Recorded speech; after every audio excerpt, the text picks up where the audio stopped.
And, guys, we're back. We're here for round 2 of the LVO Invitational. We have a couple familiar faces here. Number 1, Mr. Todd himself, Cliff Jumper from Momentous Struggle over on YouTube. Make sure to check that out for a Shatterpoint podcast. Dives deep into lore. Highly recommend. And we have Simon Jarry, looks like, is going to be on the board today. We're going to be starting here in probably the next 7 or 8 minutes. But one thing I'd like to talk about really quick is we gave out that gift card for Baron of Dice after the last round. And Frontline is working with Baron of Dice right now to award and kind of give TOs the ability to really appreciate some of the players that are out there. So they have a series of dice that Baron of Dice has made that TOs can give out to players for all sorts of different things. Exceptionally painted models, there's a special die for. It's a D6 with a paintbrush for the 6. Young Gun is for like the youngest player in the group. So like Dayton, who we saw earlier on the interview, would be getting something like that. There's Best Sportsman. There's someone that has, and there's another one, I forget what it's called. It's called like Iron Breaker or Tough Skin or something like that, where, you know what, if you don't have the greatest record but you played all your games, you deserve to win something. So look for that at all Frontline Gaming events here going forward. Alyssa, could you have Taylor put his earpiece in? Because I'm picking up everything that's happening around him. Tell Taylor to put his earpiece in because I'm picking up everything around him. He has the mic pointed up. When it's pointed up, it picks up everything around you. Right? If only so. I got something you can jump, if you know what I mean, Cliff, man. I'm right there with you, Big Tim. Let's do it. So Taylor says, Dylan, that he appreciates you very much. So I am super excited about this matchup, though. So it's like, one, I love Vodka Blitz. He's super active in the community in general. Yes. He's always out there helping people. Watching him play, he's bringing his criminals team to the table, which is going to be super exciting. And then getting to see Wakanda on stream is also super exciting with Cam. Basically, if you know him on Discord, he's known by just call me Cam on Discord. Yeah. So it's going to be fun to watch this match and see how, like, these are two very skilled players. So buckle up, get ready to watch some really fun from MCP today. Well, and the fact, too, that, like, out of the course of the day that we have, this is Game 7, effectively, that we have streamed over the course of the weekend, and no repeats of affiliations. Yes. There's only, like, one single one out there that we haven't had on, outside of Sentinels and Dormammu, which are unfortunately not represented today, but X-Force. Right. And I even have an icon for that one, which is exciting, and I have icons for both of these. So, like, listen, we're really getting to the point where, you know, we might surpass professional casual and just be, like, just regular dudes, you know? Yeah, just regular dudes that are professional. Correct. And sometimes casual. Yeah, and I like to keep it casual. Mm-hmm. Demons and okay, hammers and demons. Ooh, I like it. Set everybody on fire and add some extra dice to those attacks. I love it. Right? We were worried about a quick game last time. It's just going to be a tabling by round 3 this one. This will be great. If I had 3 wishes, I would wish to be his friend twice. All right, so we are at 19. All right, so we might get a little bit of a longer game. So this is, I believe Simon has been running a list. Klaw Syndicate, yes, which we saw everyone for the first time, at least on stream. Very interesting. Yes. Being able to make use of those hand ninjas to constantly be moving Klaw around, disrupting everyone that's all over the place. If you end your turn, guess what? Klaw's probably going to move you. Yes.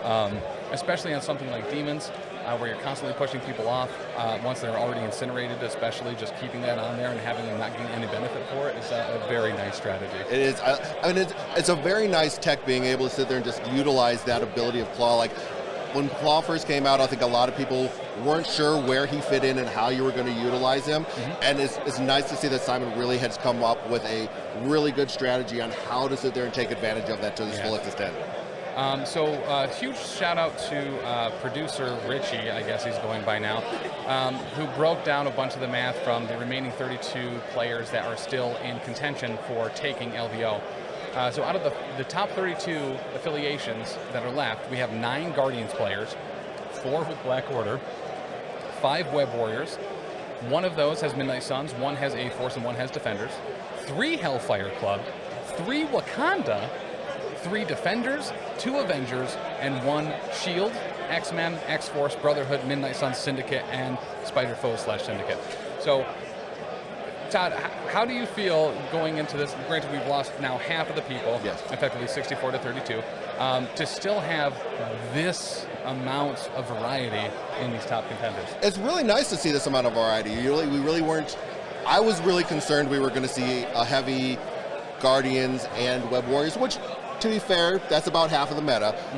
And so I expected to see that, but it's nice to see that we have such a diverse variety of affiliations out there playing today. Yeah. I'm really excited for that because it would get really stale if you saw the same thing over and over again, and we get to see all sorts of different people playing all sorts of different teams. It's great. I love it. Well, and to go through some of the full rosters here for Cam and Simon, so we're a little familiar with Simon's list. Yes. But he has Klaw and MODOK Scientist Supreme as potential leaders, as well as Kingpin. So he could go CS, or he could use a CS leader. So a lot of different options there, but also running Bullseye, Black Cat, Electric Nachos, Killmonger, Rhino, Ulick, Hela, Queen of Hell, which we've seen him put to great use there. All right, hold on. I got to show that to the camera. Well, and the nice thing about Hela is she's a very good center extract grab for you. So let me just swap over to this quick.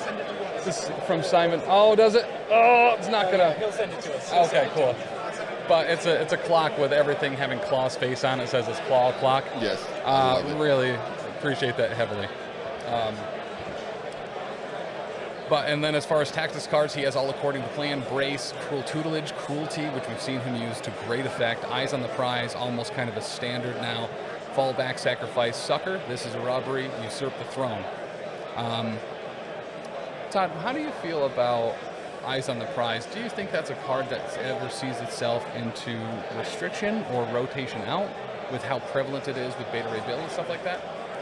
It's seeing so much play that I honestly think it probably needs to be looked at through the eyes of restriction, just because it's so common. It's like you might as well put it in that list. I mean, it's almost to the point like where we had to do with Deception. Deception was just being so prevalent that you just had to sit there and restrict it. The center grab has become such an important part of the way that the game is played in the current meta that I think we need to find. They probably need to take a look at how can they address that. And yes, either rotation or restriction is probably going to be the best way to deal with that card. Well, and it's at one of those kind of lines, right, where like it really hasn't become.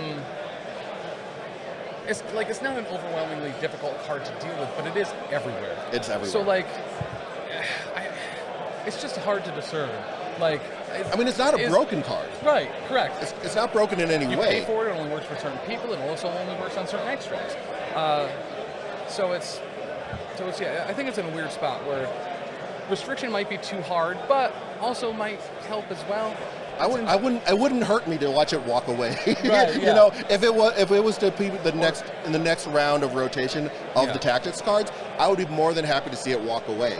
But I don't see it's broken, but it dictates your turn one all the time. All right, so here is. All right, so let's take a look. Roster here. So this is starting with our Wakanda. They are definitely going with a leader, which will be. Are they running M'Baku? I think they're running M'Baku's leadership. They don't have to choose. Oh, that's true.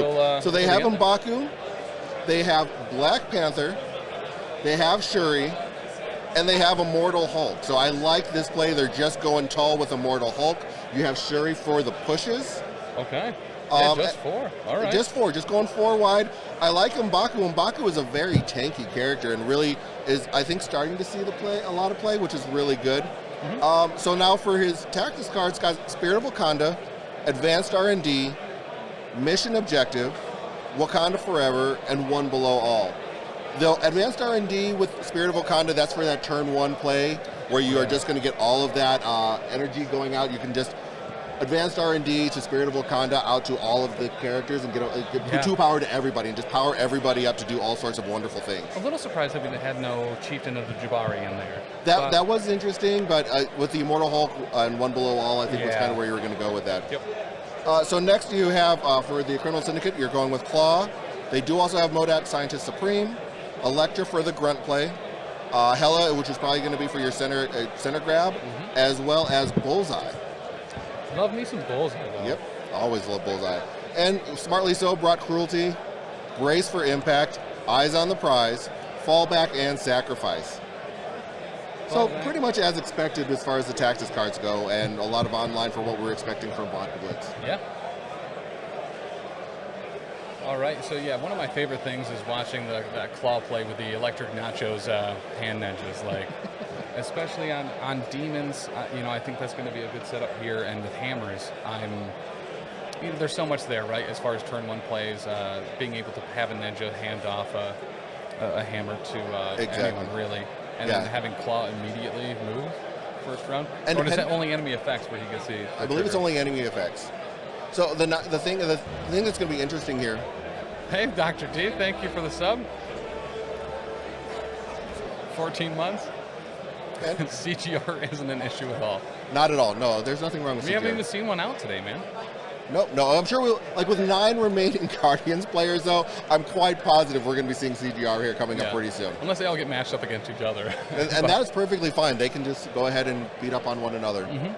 So no, it'll be very interesting to watch the deployment here, especially since the Wakanda player is only going 4 wide. Yeah. Because that is potentially a center grab for one, and then depending on the deployment, how they're going to be able to sit there and potentially hand off that other hammer you were talking about with the grunts. That's right. Well, and it's that too, where this is a rather new roster for Simon, but he's been playing it hard. He played at Everwinter and a couple other places, so I don't know if people are used to playing against Klaw, and especially someone experienced with Klaw. No. But having Immortal Hulk there is certainly a nice answer, and M'Baku's no slouch as far as just beating people into the floor. Yeah, this is a very attrition-heavy Wakanda list. Like, there's a couple different ways you can go with Wakanda, either playing a wide extract type of affiliation, and it looks like he decided to go with violence instead by taking Immortal Hulk. Yeah, he sure did. Yeah, you make a statement when he goes out on the board. All right, we have Electric Nachos there next to MODOK. Bullseye is going to be, hey, Iselius, thank you for the call. And more than likely, I mean, with Wakanda, you're pretty much going to be putting everyone kind of centrally located together in order to take advantage of that Wakanda, the Spirit of Wakanda on turn 1 to sit there and pass all that, because the range on Spirit Wakanda is only going to allow you to really get that power pass within a certain range. So it looks like from bottom to top we have Electric Nachos followed by MODOK, and then who is that? Hela? Yeah, Hela's at the very top. Oh, Hela is up at the top. Gotcha. And then, oh, Klaw. How could I forget the Klaw? Followed by Bullseye, Ninjas, MODOK, and then Nachos.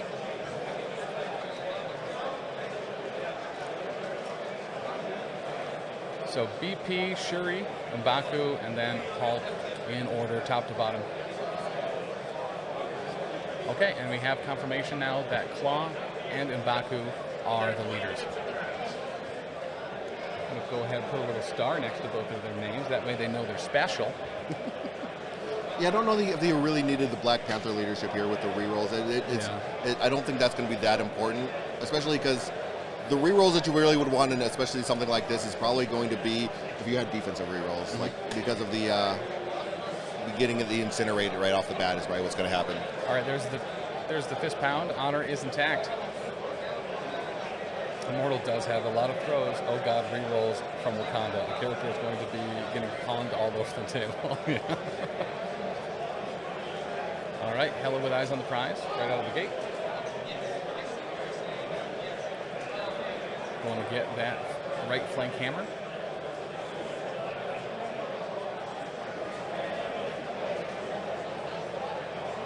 Do we have any immunity to incinerate here? Does Immortal Hulk immune to incinerate? Let me double check it. Incinerate, or Klaw certainly is. Yeah, Klaw without a doubt is.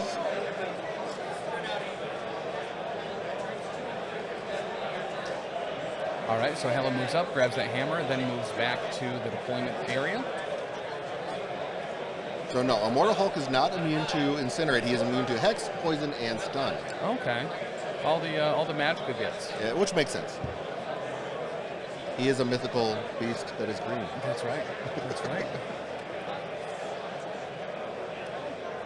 This is going to be interesting. Yeah, that is very accurate.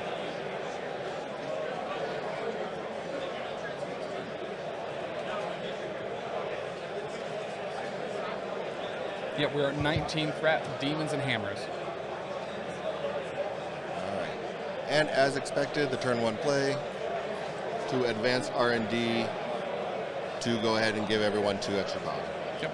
With the Spirit of Wakanda. Rice and Jake, thank you for the follow. Omega Chat energy.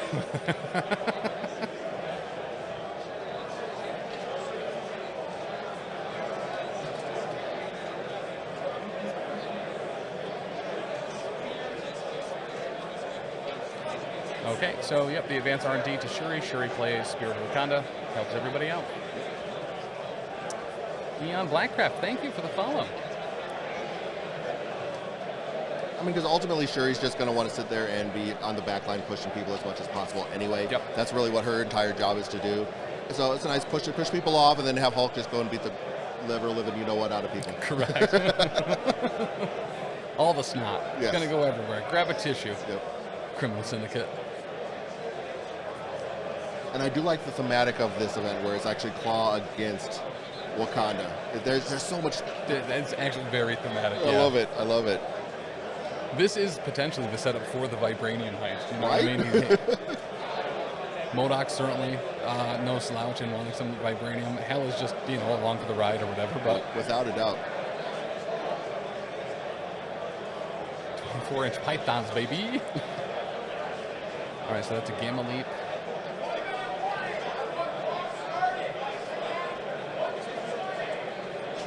All right, so Gamma Leap 2 shorts, grabbing a hammer.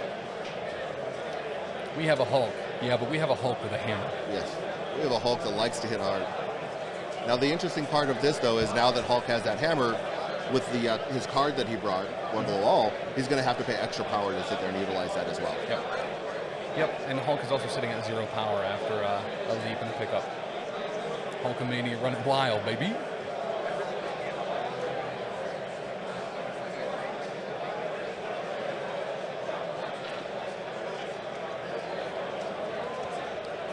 And that was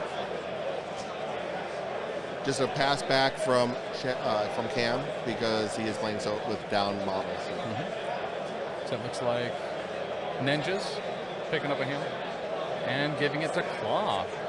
When they die, Klaw gets a free movement, so he'll move on up. So we'll have Klaw behind that size 4 building there. Yes, it is Demon's Hammers. So Electric Nachos moving on in. Does she go for that center point? Or is she going to be staying out of danger for now? Setting up a next round. Yep. There you go. So she will climb, and she does not have wall crawler up to the top of that size 4 building, being within range 3 of someone contesting the demons at all. That way, first activation potentially next round. She can throw a mystical ancient throwing blade, get the grunts back out, and keep the train moving. Her having that mystic attack is huge, especially like in the current meta. There's just not a lot of mystic defenders, mystic defense dice that are being rolled right now. So that's why I really like her, just in any list that you can put her in, where she makes sense. Well, just such a small change to her, right? Really kind of brought her back into play. Just being able to have that as a gainer, I mean, just goes so far. Very far, yes. All right, and Baku moves down to the south, grabs that hammer on the back point, home point for Wakanda, and then moves out of range of some incinerations.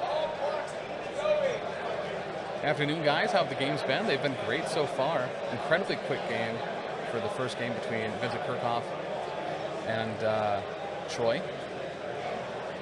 And we're definitely getting down to the players that this is what they do. They are definitely wanting to play at the highest level. They put in the work. They put in multiple games. They know exactly how their list is going to run. So they're just looking for, okay, now is when I do this.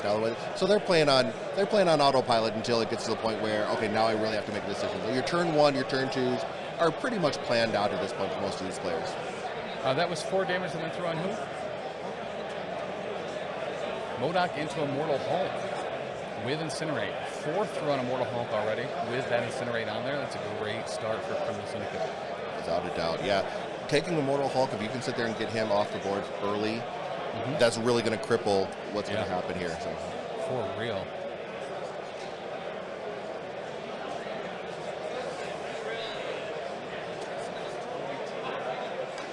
Great idea. Incredible defensive play there for Simon, getting that size 4 building off the table. No longer has to deal with it. Yeah, taking the ability to be having a large building like that thrown into you, having to dodge that 5 damage is definitely a fantastic idea. Just like, nope, I'm going to take this weapon away from you. Removing terrain for Hulk, that 100% stellar idea. As a person who plays a lot of Hulk, I'm not happy about that idea, but right. Stop taking my toys away. I just want to play with my toys. Yes, it is Klaw leadership.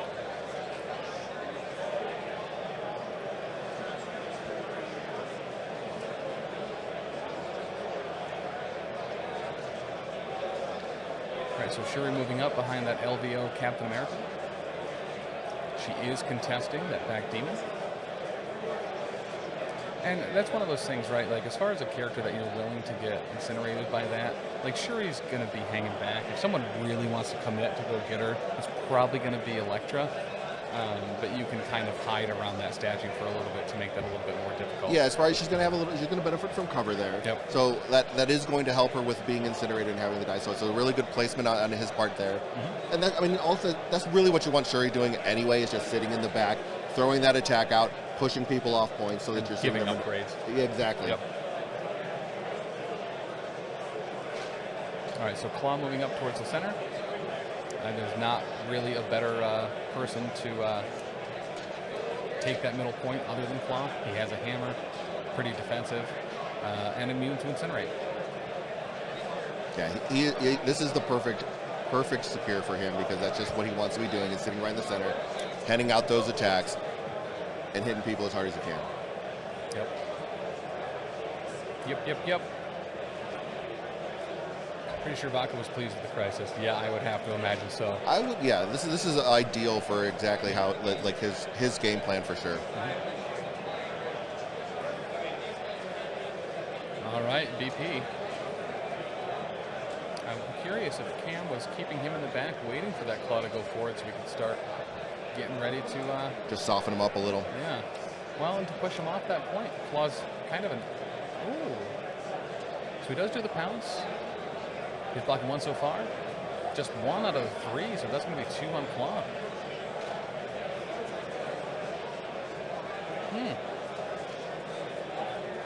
And he does gain an extra power for that, so he's going to gain 3 from that. Yes. Leaving Klaw, I think, at 3 power, because he picked up the hammer earlier. Oh, no, he didn't. It got sent to him by the ninjas. It did. That's right, so he's going to be at 4. Now we have an attack into Klaw. Couple of crits here. Ooh. One did not convert on the defensive. Showing 5, blocking 1. Takes 4. Yeah, that's a brutal into Klaw for sure. Not exactly what we wanted to see, but wow. How is Wakanda going last? Priority. This is round 1. Simon 1 priority. And he did pass on one of his. He did pass on one of his activations as well. And here comes the push. Great weight. Great weighting on that Black Panther for that. Without a doubt.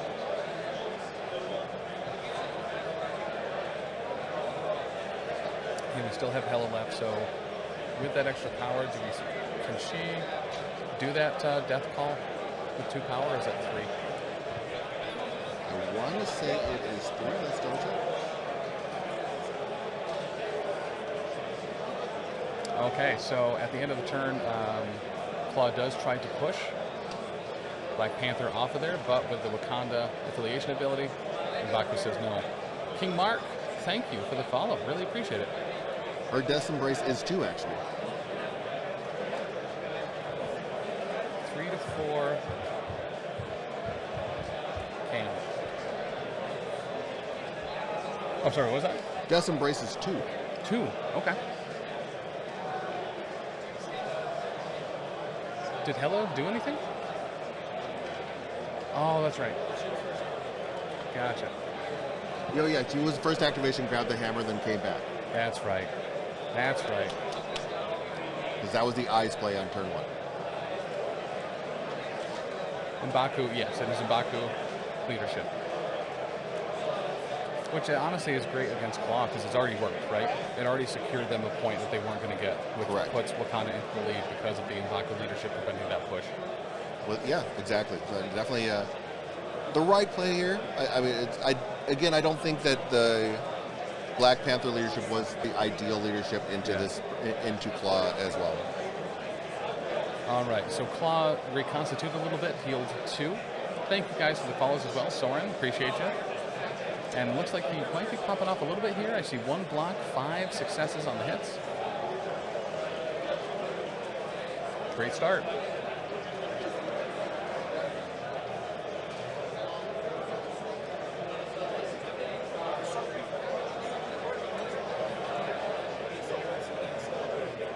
Suppressed and stunned before damage. So we've lost a little bit of that pretty heavy thwack that he got from Klaw last time. And doesn't gain any for this. What looks like 4 damage going through. Yeah, 4 damage. Oof. Early days there, you're not going to get priority back anyway. You might as well take him down. Exactly. But he probably does want to move back to that center point. So that will have Shuri, Klaw, and Bullseye incinerated. Ooh, Cruelty. That is a perfect use for that here. Great use. And I think that does it. That should do it. Yeah, that should do it. She's nice. Well done. And surgical use of Cruelty. Very much so. I mean, that's what the kind of play that we expect out of Simon, though. He's just an amazing player. So. And then he's going to move on back.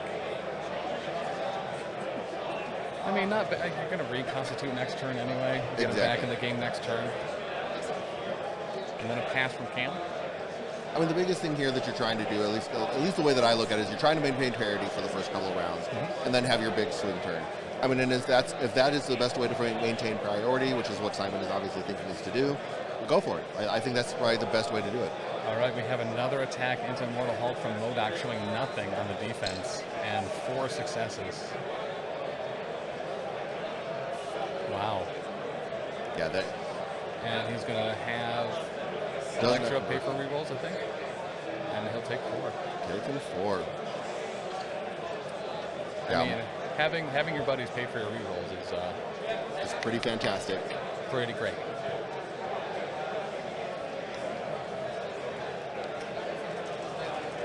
Pretty great. MODOK, yeah, doing work on Immortal Hulk for real. Yeah, Immortal Hulk here, I mean, like I said, taking him off the board is going to be just backbreaking, especially if he does not get to sit there and get a lot of the use out of Immortal Hulk that we were hoping to see. Might as well go for it. He's done 8 to him so far. Yeah. That one not showing as strong. 1 block. Showing 2 successes, only 1 going through currently. And he's going to... And he has... Turns it into 4. Elektra, turn it into 4. So 3 going through. 3 go through. What's his health? He is 15. He's 15. Okay, so he's taken 11 so far. Yeah, he is 15. But he's going to have all of the power, it seems like, in order to sit when he does come back to sit there and go do the 5 to having 10 points left. So. Yep.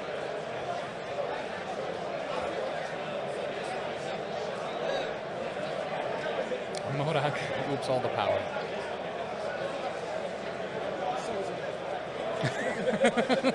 So Immortal Hulk and MODOK both capped on power. Nice. Yeah, that was good to be expected on Immortal Hulk for sure. Yeah. When you get beat up that bad, you're just going to be flush. So I mean, does he go with M'Baku or Shuri here? Or does he get that Immortal Hulk turn in? Because effectively, hey, a cider drinker, dude. Thank you for the Prime sub. 14 months, dude. I really appreciate that. cider drinker. Also a professional cake sitter on the Patreon. We be sitting on them cakes. We be sitting on them cakes, though. Actually, Aren't you getting a Vegas tattoo? so we are at the final week of voting for the PCN tattoo for our professional cake sitters, like Mr. Cliffjumper here, like Cider Drinker, Ex-Paxis, and Charles, Bicon, Dagna, Iron Maze, Leroy, Otis, Cider Drinker a second time. Looks like Shuri is lining up, trying to see if she can get an attack on just by making a move. Seeing what that's going to look like. Yeah, 8 dice. You'd hope there's a wild on there somewhere. Wizard skills, that's right, wizard skills. I'm sure there's a few others. Yeah, and rerolls from upgrades as well. Go Cam! All right, we got some fans in the chat. Love to see that. Super Saiyan Lily Pad. Just a guess at the SJ, but because it's not SSJ, but sweet juicy Lily Pad. Dice be dice. It happens sometimes. Wilds be shy. Wilds do be shy sometimes. That is very fair. Table 6 update. Montreal Shark Tank Gabe Guardians leading Corporal Protocols Mike W. Hellfire 4-3 after one round. So a close game over there between some Northeast juggernauts. There has been a good showing too from the back east players. The tank has been doing a good show. Yeah. All right. Gamma Leap. It's going to put Immortal Hulk at 8 power. I mean, you got to be a little nervous about spending too much. Yeah, I don't think. Oh, one below all. There you go. But that is going to cost him that extra power because he is still holding that hammer. Oh, yeah. It does cost a little bit more. So what does one below all do? No one has any idea. That's what Taylor said.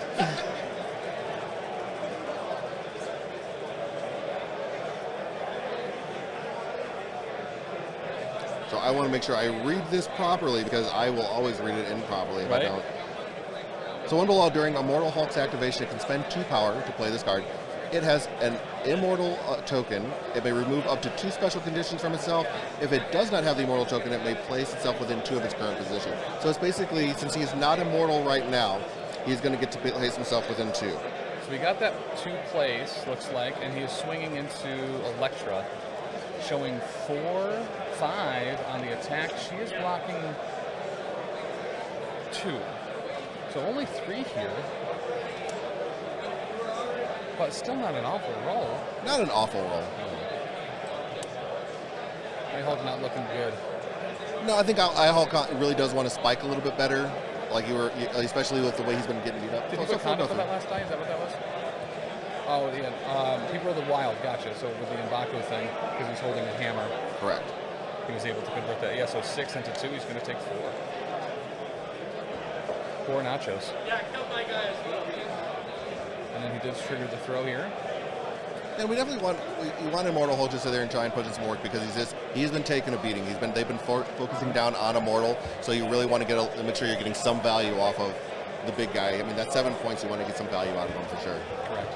Absolutely. Bullseye only taking 1. What a champ, rolling 2 crits. What a good dude. Best 2 threat in the game. Outside Hydra Bob. What? Not Toad? Are you kidding me? He doesn't have a rocket launcher, man. Oh my goodness. Yeah, my set of criteria is actually really specific, and it's just that. But that's why Punisher is the best 3 threat because he has a sniper rifle, and Gwenpool, best 4. Because he also has a bazooka. Fair enough. Big guns makes him happy. Got it. That's right. That's why you like me. Also with those Immortal Hulk 24-inch pythons.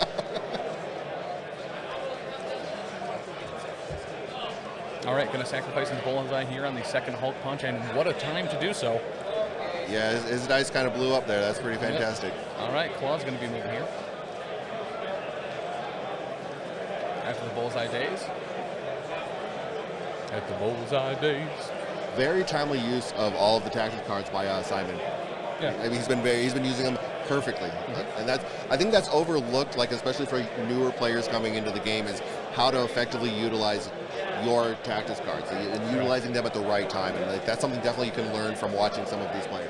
Oh, I think that shows experience, right? So like I think when people first start playing, they forget to use them, and then they go out of their way to use them just to make sure they've been used and not necessarily that they've been used full. Yes. And I think it shows the time spent Simon has in playing MCP to really, once again, surgically use those. Exactly. Using them at the right time in the right situation and effectively. It's like sometimes it's like Brace for Impact. Everybody brings Brace. Yep. Are you using it at the right time? Do you need to sit there and use it now, or can you sit there and hold off on it when it's going to be more pivotal to use? So things like that. All right, so speaking of that tactical guard usage, what a great segue. The throwing MODOK into Elektra, brace on both. Exactly. Well, I think that you have those instances, right, where you have a character you really need to stay alive, and they get thrown into a thing when they're on one, and it's like, do I use it here, or do I that size 4 terrain is still right there? Right. Like, those are some of the big delineations, I feel.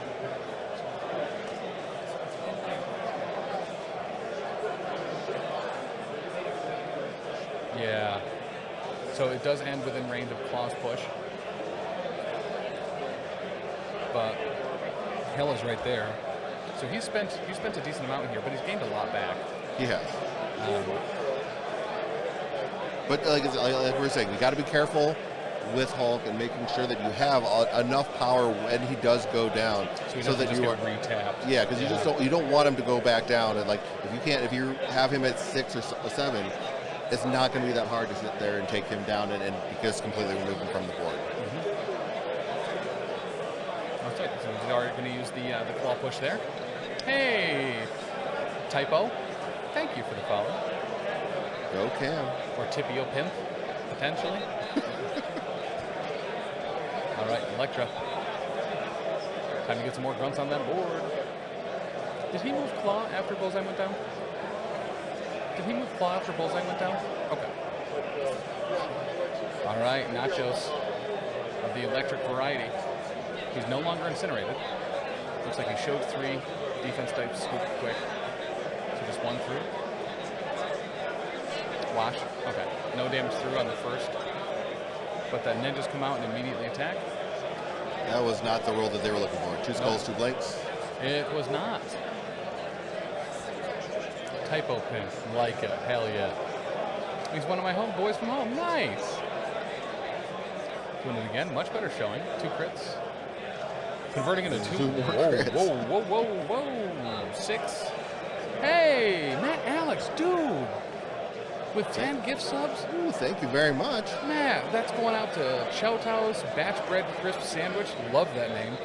PGS Scorpion, or the PCG Scorpion, Rough 102, the Mirox, Doug Reith, Forts Forger, Danielle 1284, Symbiotic Union, and Frong Freestyle, all getting gift subs from Matt Alex. Dude, we appreciate that so much, so incredibly much. Hulk is dazed. After that one, I mean, when you pop off like that. How much power does he have? 7. Okay, so he's going to come when he wakes back up. He's going to be able to sit there and take 7 off. So he'll be sitting okay, depending on where he is. And of course, the nice thing about Hulk is he heals after every activation. So it's going to be he potentially can get back in the fight. Yeah. Yep.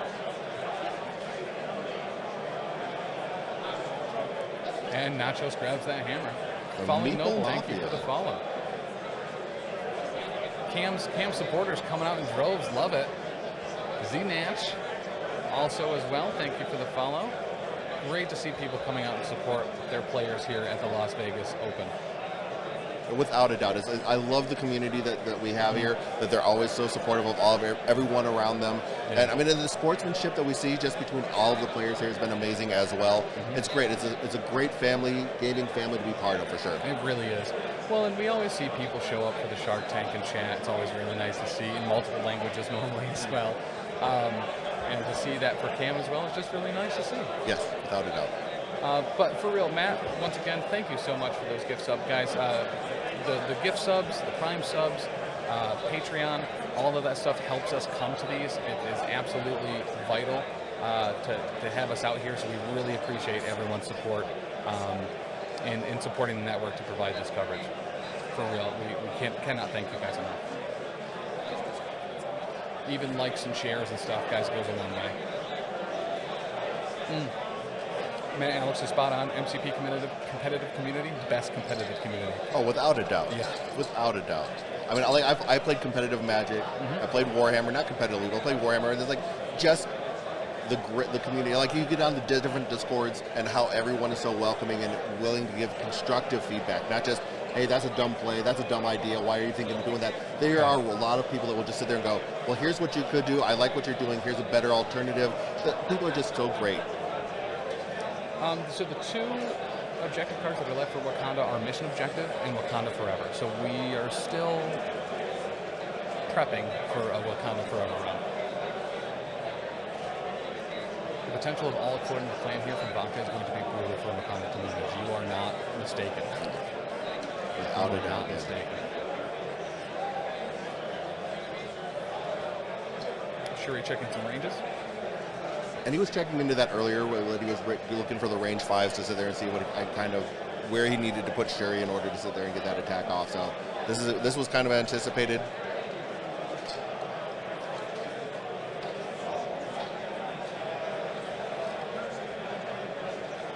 So that was a shot from Shuri. Okay, so Shuri, Panther gauntleting, some ninjas. Doesn't look like it removed them. Because she only does 1 damage. They only have 2, right? I'm pretty certain. I believe so, yeah. I mean, and her damage on that only reduces, always only going to do only 1 damage every time, no matter what. Yeah, auto push is real nice. And we're going to see that really come to full play when we see King T'Challa. Yes. Here in Q1 before Adepticon, yeah. I'm very excited to see how this meta plays up, which is already in such a great spot between now and Adepticon. It's going to be interesting, especially with everything. You have all the X-Men coming out. You have the Wakanda box coming out. It's going to be very interesting to see how that shakes up this entire meta, because I'm quite positive all of those adjustments that they made to the X-Men and the mutants is in preparation for Professor X coming out and a lot of the X-Men that are coming down the pipe. Shadow King, yeah, Shadow King, yes. Real. I cannot wait to see Bishop's card. Like, I am so excited for Bishop.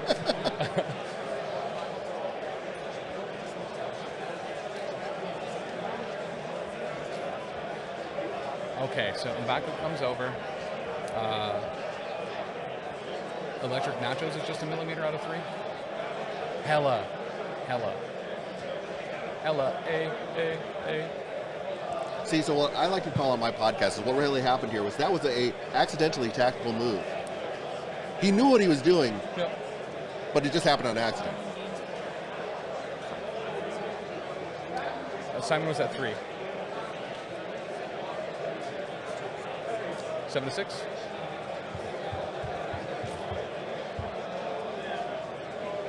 All right, so we are going into round 3. Criminal Syndicate breaking that lead a little bit, not only bridging the gap of 1, but getting above 1. So 7 to 6, Criminal Syndicate in the lead, and we have a dazed Immortal Hulk. So get ready for lots of people constantly checking Immortal Hulk's card to remember exactly how it works.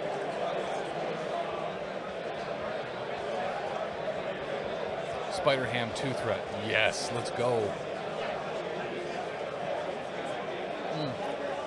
And new Sinister 6 too, right? Sandman, Shocker, Vulture, and... Yes, that one. And the 4th one. And of course you're getting Gwenum will be coming out. Yes, and Ben Reilly. Yes. And it looks like we have a quick Electro, that's right. Yep, that was it. Looks like we're getting a quick judge call, just because of the. I'm assuming it's for the Immortal Hulk. I think we have judges somewhere. Hopefully, we should. Here's Rylan. We got Rylan here. Yep. Shout out to Rylan from the Tennessee group. He was judging the affiliation medal for us yesterday. Oh, nice. Yeah, it was fun. Him and Alexa were really great. Yeah. Yeah, they were great. So I think today is gymnastics. They are event? And the timeline of it. And the timeline of it. I think they got a total of 11 players for timeline. Okay. So and I think that was about the average showing that we were expecting. There's mixed feelings on timeline for sure within the community. So yeah, they have the timeline event going on and gymnastics. There's, I believe both of them are going to be 4 rounds today? I believe so. Yep. Because we might be having, it sounds like we'll have the finals of gymnastics on after the next round here. It looks like timing is going to be just about perfect for rounds 2, 3 will finish up. We're just in time to get the finals for gymnastics, which will be fantastic. So that's always a fun event not for everybody. That's not everybody's bag to sit there and put a stone on everyone, on all, whoever they want to. But I think, I know a lot of the local players from Arizona are very excited for this one. They I want to put a stone on everybody and watch what I can do. Tip, or Typo Pimp. I'm East Coast. A lot of the professional casual network here is East Coast, as well as the Pork Row Protocol guys, all East Coast boys, New York and New Jersey.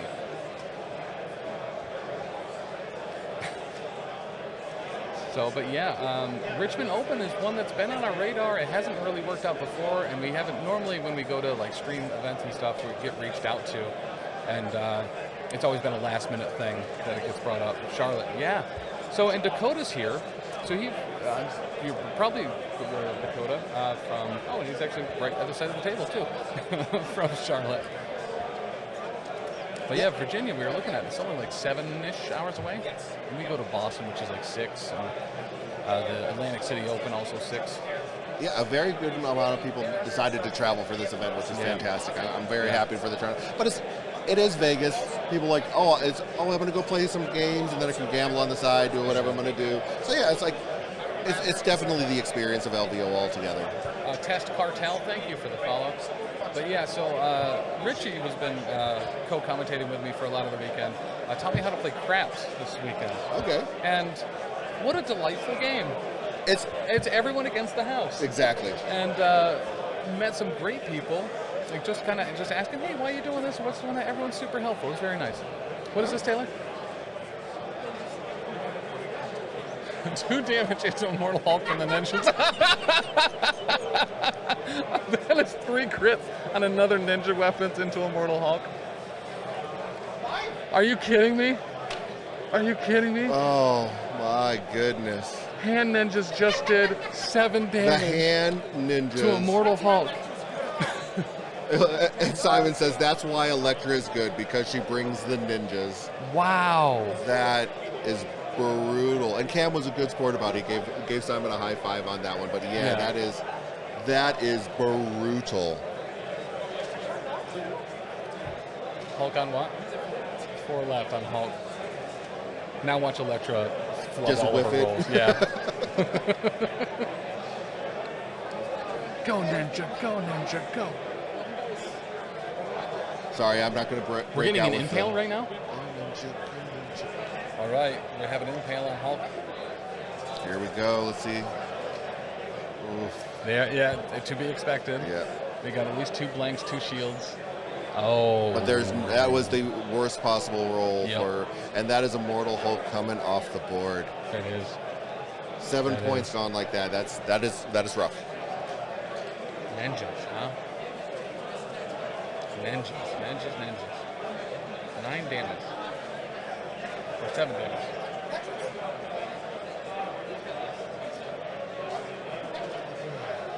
Yeah, technically he does get re-dazed, right? Or whatever. Who's that? Immortal Hulk? No, he's removed from the table. Oh, is he? Okay. Yeah, he's completely removed from the table. Oh, so regular Hulk, yes. Would be dazed there. No, regular Hulk only has one side. It's 20 points and he's done.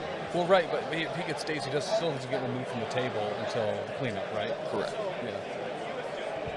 Yeah, nothing you can do about that. Oh, yeah. Those tactical Tims, love that.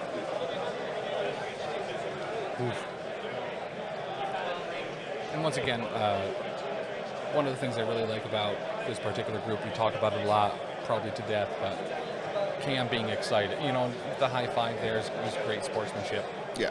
100% deserving of one of those dice that we talked about earlier, the front line is rolling out to, you know, when things go poorly for you, still having a good time and supporting your opponent.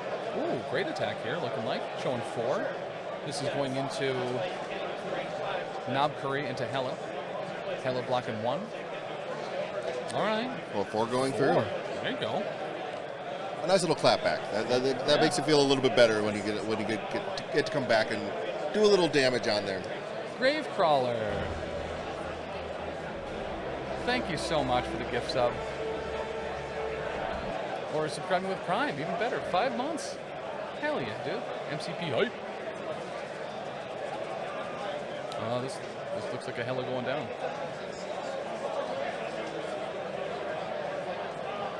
I mean, when you're all successes with that M'Baku affiliation, turning that last one into a success as well, showing 7, blocking 1. 6 more after taking 4. Absolutely fantastic. I assume that's Hela dazed.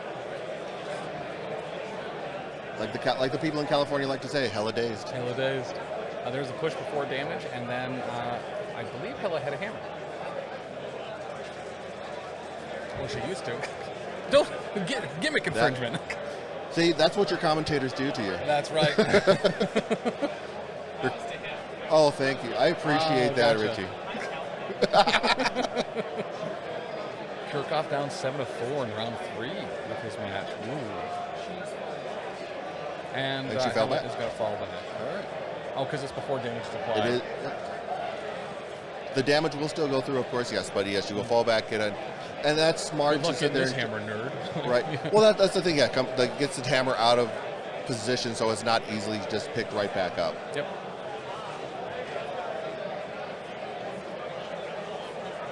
Remember, if you are interested in any of the other current standings, we have both Alyssa and Richie out there amongst the tables. So feel free to tag either Marsupial311 or Sweet Tea and Coffee if you want to know more about a table that you were interested about. I can see Dayton from here, Gabe and Mike W, Mike Desbois over there.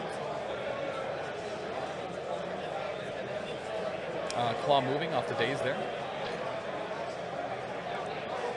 Measuring for Baku to see if he's within range 3. How is the Infinity event going? Dr. D, it actually went off without a hitch, or without players, or a game. So everything's going swimmingly over there. It's taking forever. Could you check the battle of the mics?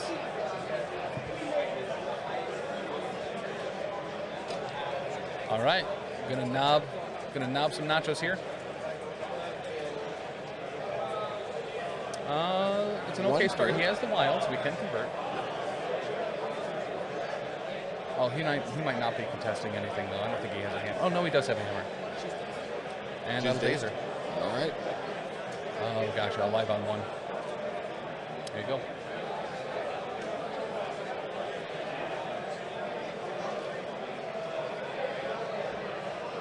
And then he does roll the pursuit there.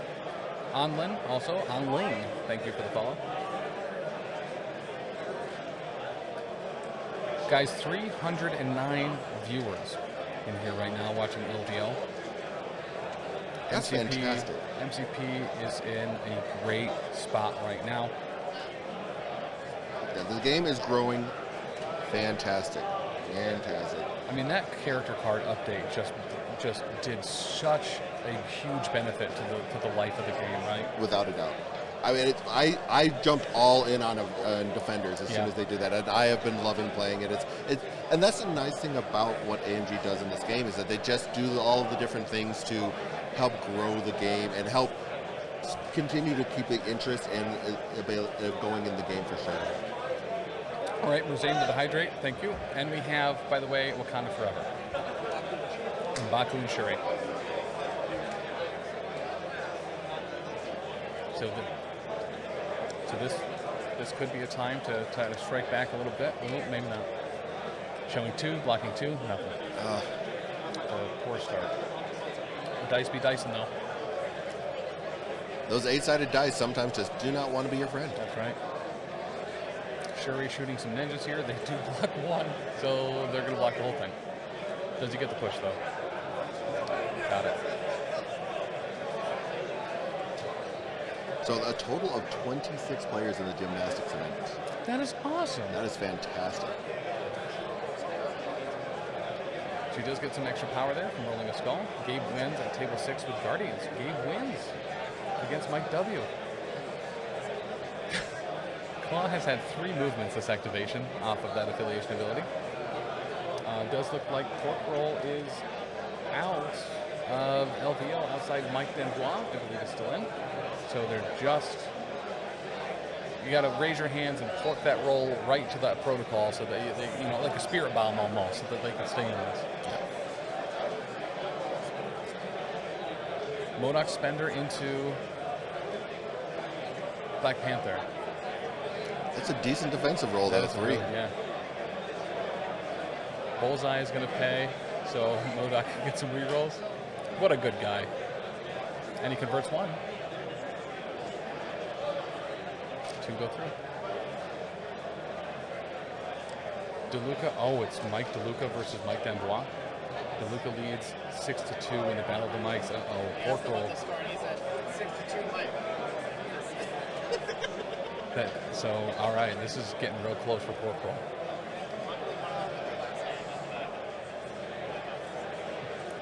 So, Merzane, gymnastics is a format where you build standard rosters. There are a few restrictions, but you can put a stone on anyone you want. Anyone you want. The first stone is free. Mm-hmm. After that, then you start paying for it. And of course, so it increases the threat level, but there are restrictions where you can't put more than one. If they can hold 2 stones, then you can put 2 stones on them, and you can put any stone on. It doesn't matter which one. So you can change it up however you want. So another spender from MODOK into Black Panther, and 1 goes through. Oof. The King of Wakanda, he's a strong man. I mean, look at that. 1, 2, 3, 4, 5 skulls on that spender. That's brutal. Doesn't matter if you roll that wild, bud. You got nothing to turn into nothing. Right.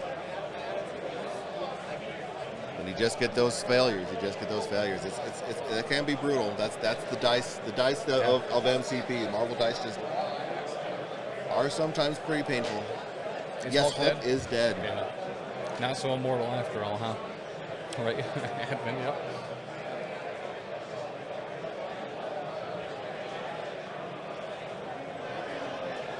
But I think that was the game plan for Simon from the start, was just to focus down on Immortal, take him off the board. Mm-hmm. And then at that point in time, he's so much wider than the Wakanda team that he just could play and just out-activate him. Yeah. Well, and you know what I mean? A couple spikes here and there is really kind of the bane of those bigger characters. Those hand ninjas doing 7 damage. Yeah, that was... right out of the gate. That was absurd. I mean, in all honesty, that was 100% absurd. The hand ninjas are not supposed to do that. Mm-hmm. A two hit point grunt all of a sudden just coming in like, brutal. All right, so we're going to pounce into Klaw here. Might as well bring it back right to the start. Klaw's going to take the whole gosh dang thing. Ouch is right, Simon. And Klaw is dazed. Move off of that, son. Panther picks up both hammers. Ruh-roh. All right, don't call it a comeback. Game's been here for years. Game is definitely not over. I've seen comeback from worse. That's the great thing about these two players, right? Yeah. They are definitely both skilled enough to sit there and come back from just about anything. I mean, Immortal Hulk going down is not going to end the game. You just got to adjust your game plan. And like the nice thing about the players of this caliber is they totally can adjust that game plan. All right, so we have Bullseye into Panther here. 2 go through and a bleed. Showing 3 on the dice, and then Panther blocking 1. Margarita, hey. Thank you for the follow.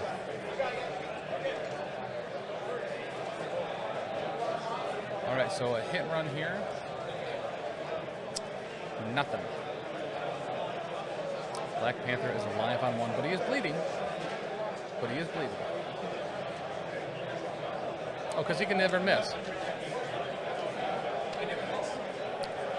He never misses. Bullseye sure doesn't.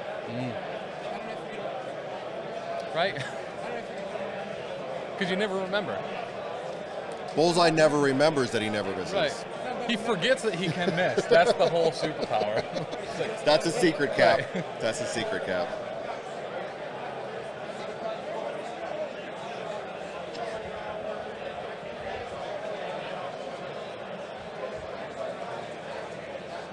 The thing I love about Bullseye is after his rework of the Spender, it is literally impossible, right, for him not to have the power after a throwing blades to never miss. Pretty much. Love it.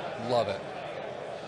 But I think that's kind of like what, thematically, that's what you wanted out of that. You know, that is what Bullseye does. You know, he's supposed to be able to put an attack down and not hit and not miss. So, without a doubt, I love the rework. Bullseye's going to take 1 from Panther Gauntlets. Shuri does get an extra power for that because she did roll a skull. And yep. It's banned.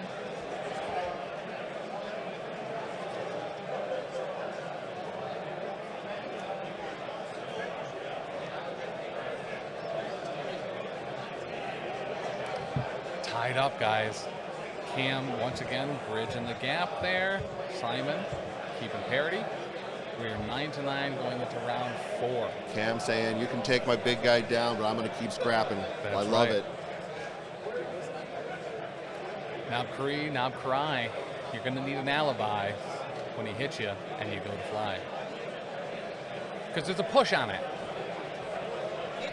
And a pursuit.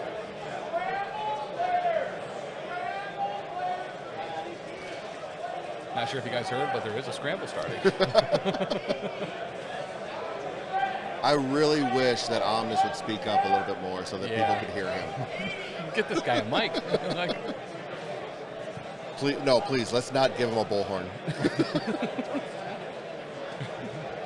But for real, Charles has done Omnis Protocol has done an incredible job this weekend, making sure stuff fires on time, things are organized, and stuff gets done. Very, very, very competent TO. Without a doubt, yeah. Tyson just running the show overall, and then you having Omnis just making sure the ship is sailing in the right direction has been fantastic. It's been a great, well-run event. I'm very happy to see how everything has gone. It's just so smooth. Yeah, giving Simon priority, and he hasn't used all according to plan yet. He might have sealed the fate here.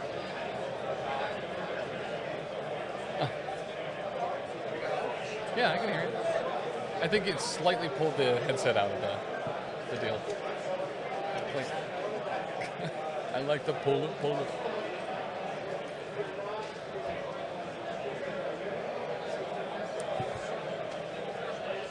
All right. And this is where it gets into like the deep thoughts for each individual player, because they've gone through their first couple of rounds where they really have that game plan in place. Now it's adjusting to how the game has played out to this point in time, and it's still up in the air type of game. We're tied at 9, 2 rounds in round 4. A lot can still happen here. Yeah, very much so. As far as objective cards left, Simon is out. He's used Brace, Cruelty, Eyes, Fallback, and Sacrifice. Cam has mission objective left. So we're going Klaw into M'Baku here. MODOK into M'Baku. And doesn't look like much, but we're going to get some rerolls here. Thank you, Elektra, for paying for that. 1 goes through and an Incinerate. He's double incinerated. And thank goodness that doesn't deal damage like it does in Shatterpoint. Yeah, actually. Imagine like Viper just becoming top tier by applying poison over and over again and have more damage go through. All right, showing 3. And a blank on that defensive dice. He does have a wild there, so he can convert, I think. MODOK holding a hammer.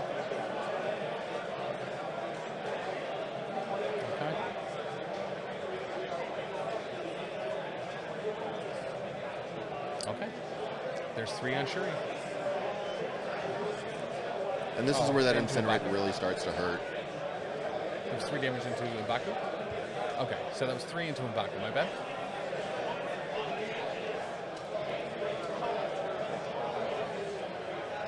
Imagine randomizing activations in this game. Yo!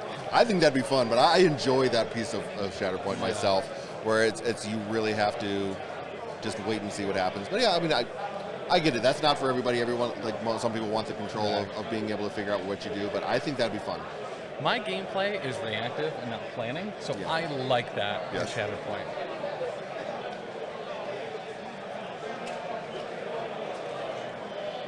That would be a very different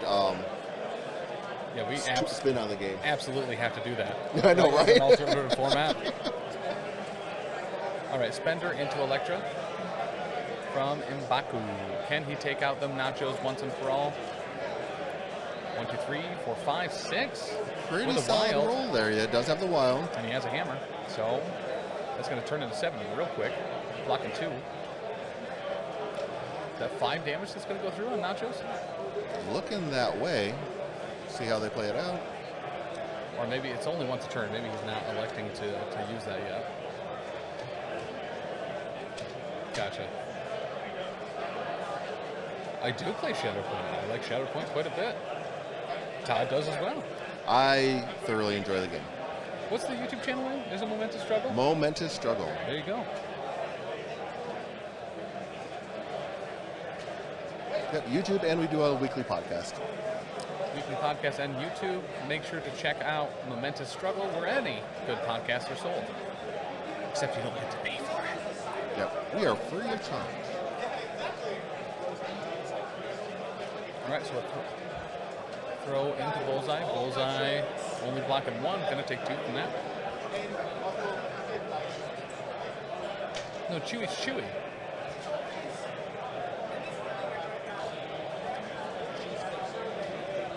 What's that? Okay. So Klaw gets moved here. Like Hela's KO'd? No, I think it's Elektra that's KO'd. Oh, Elektra. Electric nachos. I can't believe I already forgot that.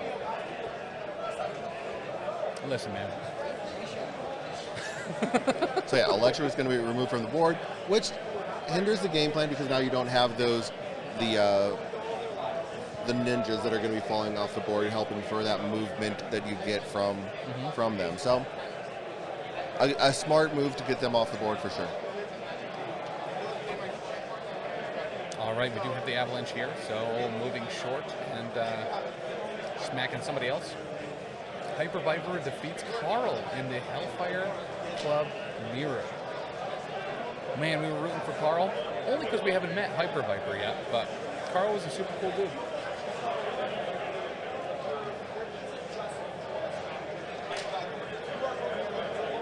Gary!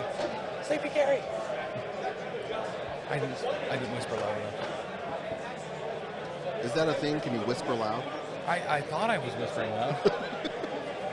8 dice into Bullseye here. With 2 hammers. Has 2 crits in there, 3 wilds. So here in the industry, we like to call that a free claw move. Whew.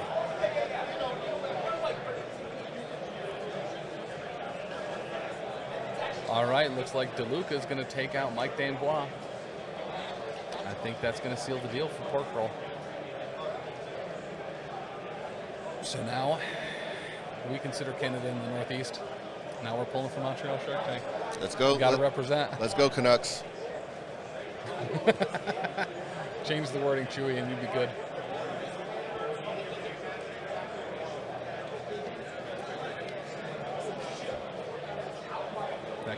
That claw does keep on clawing.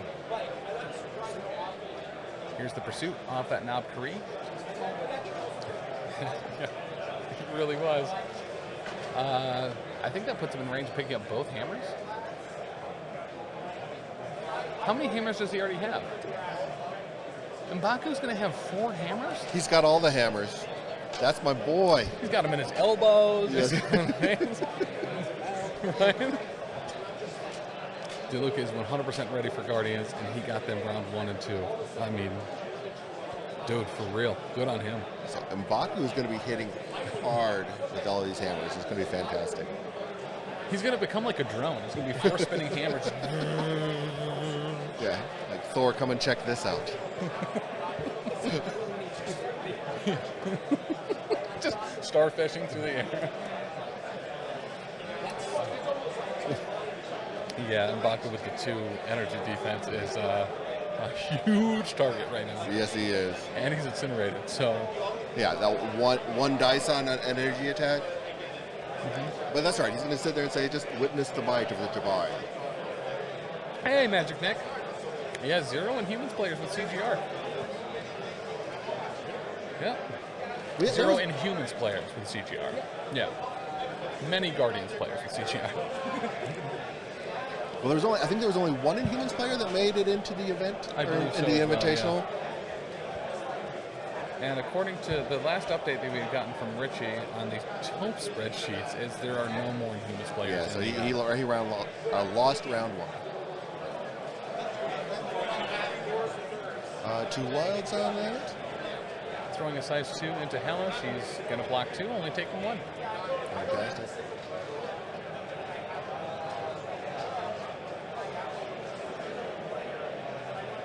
This has been kind of an eventful round 4.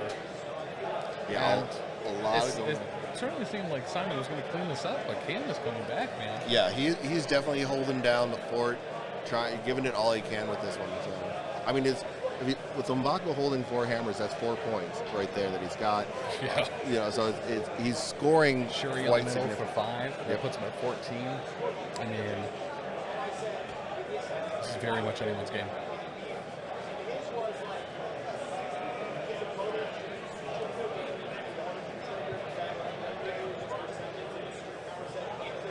All right, here's the Klaw turn. Here's where potentially, hopefully, turn all around for Simon. Moving up medium. All right, get ready to be beamed. He's got a single die against this. Can he block 2 on it?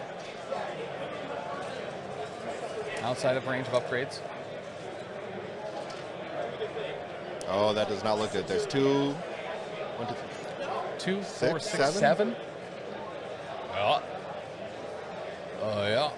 Yeah, that one's that's painful. Oh, yeah. All the candy falls to the ground. Yeah. But, so actually, and I think this could be a very interesting point. Watch how Simon drops these hammers. Okay. Or Cam, sorry. Watch how Cam drops these. Once again, I reversed that again. Watch how Simon drops these. I was just going to let you Off of figure it out on your own. Listen, I got there. I color inside the lines most of the time.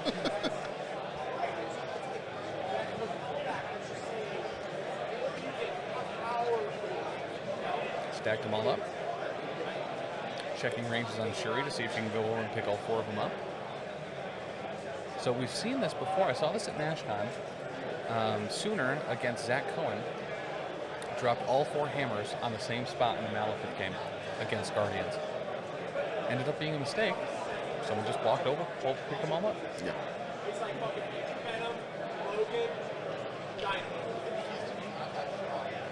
Yeah, because of the beam so far, he's just not able to sit there and get in range to pick those up, which is slightly unfortunate, but we will... We have the score on In Young and Dan Cox. Marsupial 311, producer here at the PCN, is going to go grab that for you right now, you GD nerd. That's his name. That's his name. Yeah. Yep. Assistant to the executive intern.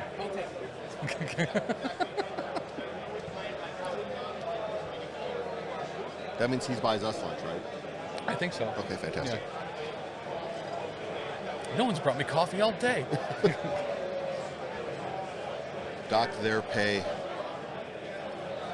Yeah, that's the deal. You got to pay him to dock it, but. 15 to 13 Dan.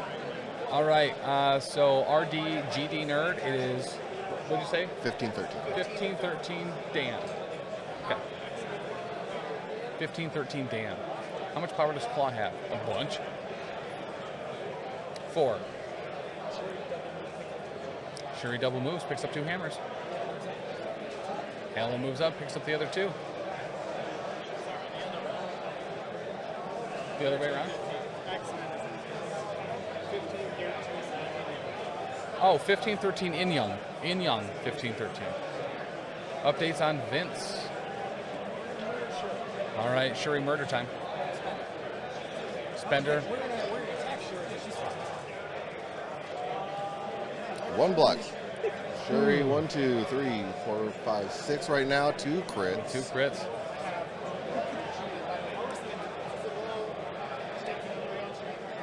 But yeah, in chat, make sure to tag Sweet Tea and Coffee or Marsupial 311 if you want updates on any of the other tables.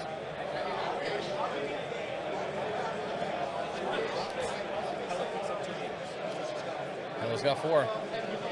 The Queen of Hell right there. And there it was. That was the big. This is the big turn where we basically the parity is getting broken, and that was Those hammers changed places a lot. 14-9. Cam scored nothing there. No, he did not. Going into round 5. Oof. Oof. Cam does have cryo here. Thankfully, no all according to plan to steal that out of his mouth. Mako got a hard road ahead. Yeah, he does. Yes, he does. Who do we tag for updates? You can tag Marsupial 311 or Sweet Tea and Coffee. Marsupial did say he wants all of his steps in, so make sure you're tagging him as constantly as possible. That's right. That's exactly right. You can tag me this round. Okay, nice.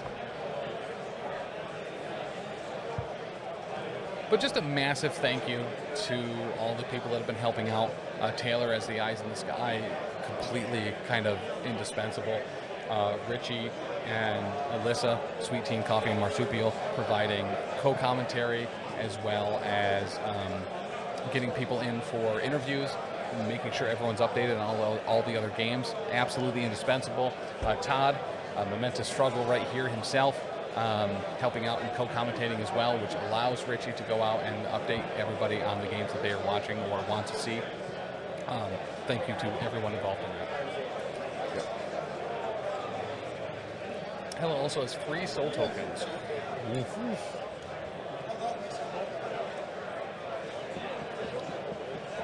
So right now, still on the board, you have MODOK, Hela, Klaw, and Bullseye? Or is Bullseye been removed now?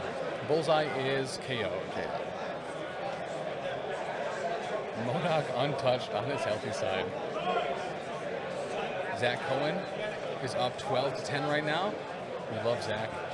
Good dude. Won second win this year. Had him on the on Wait Did I Roll a Wild right after. Genuine dude. Johnny Pastrami. Oh, so good to see you, man. Like, good to see you in here.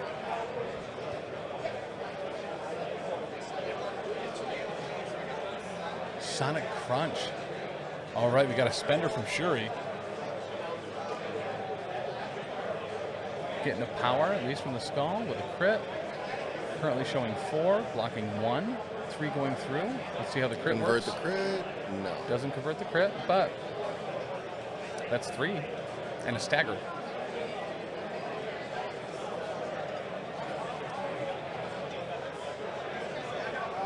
Someone just walked by with food, and it smells real good. It is lunchtime here. We are at 1 o'clock. So yes, that definitely is. And the nice thing is, as soon as this is over, we get another break. It does. Oh, so that would KO her. She did have the 3 soul tokens. She has to use them here to come back up. Staggered and stunned. Kirkhoff loses Breaking news. Vincent Kirchhoff losing in round 2 of the LVO Invitational, 14-4. 14-4. Wow. Defending champion down. Especially after watching him in the last game, just be an absolute murder droid. Like, huh.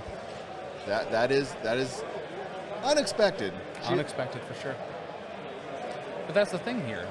That, you know, at the end of the day, that usually the people that make it to that top 8, top 16, whatever it is, like, it could be literally anyone. Yes. Nothing is guaranteed here. No, the caliber of players that come to this event is beyond words. It's just amazing. So it's fantastic that, you know, he had a good run. So an update.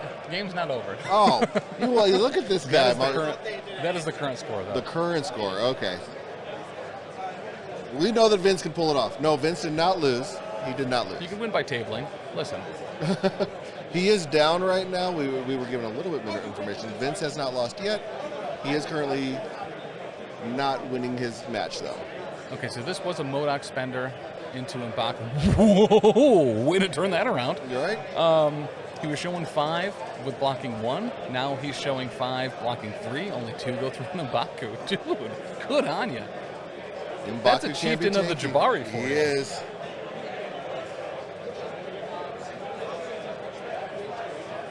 Clock.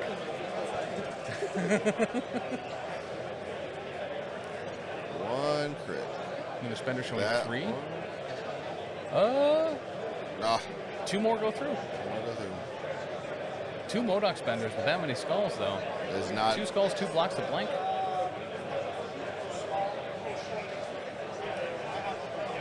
It does have disorient on it.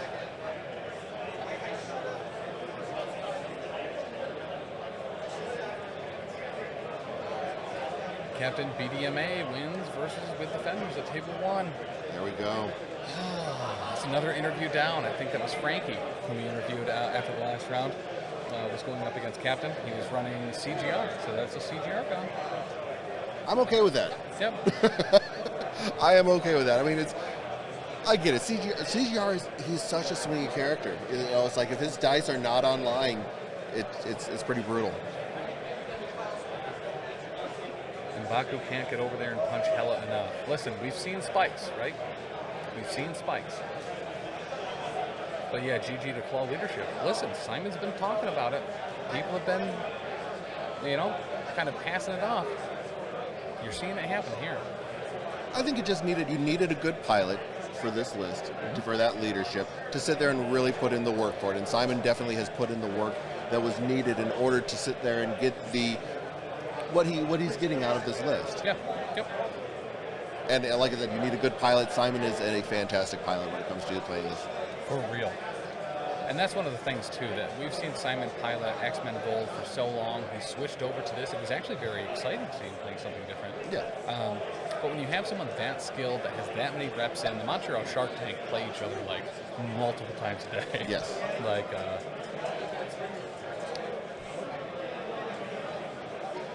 so we have an M'Baku spender into MODOK here. I think that triggers. Right? It's a wild hit. Wild hit. For Avalanche. Yeah, he's measuring. Looks like it. He's measuring for MODOK, though. Oh, he's got to throw on it, too.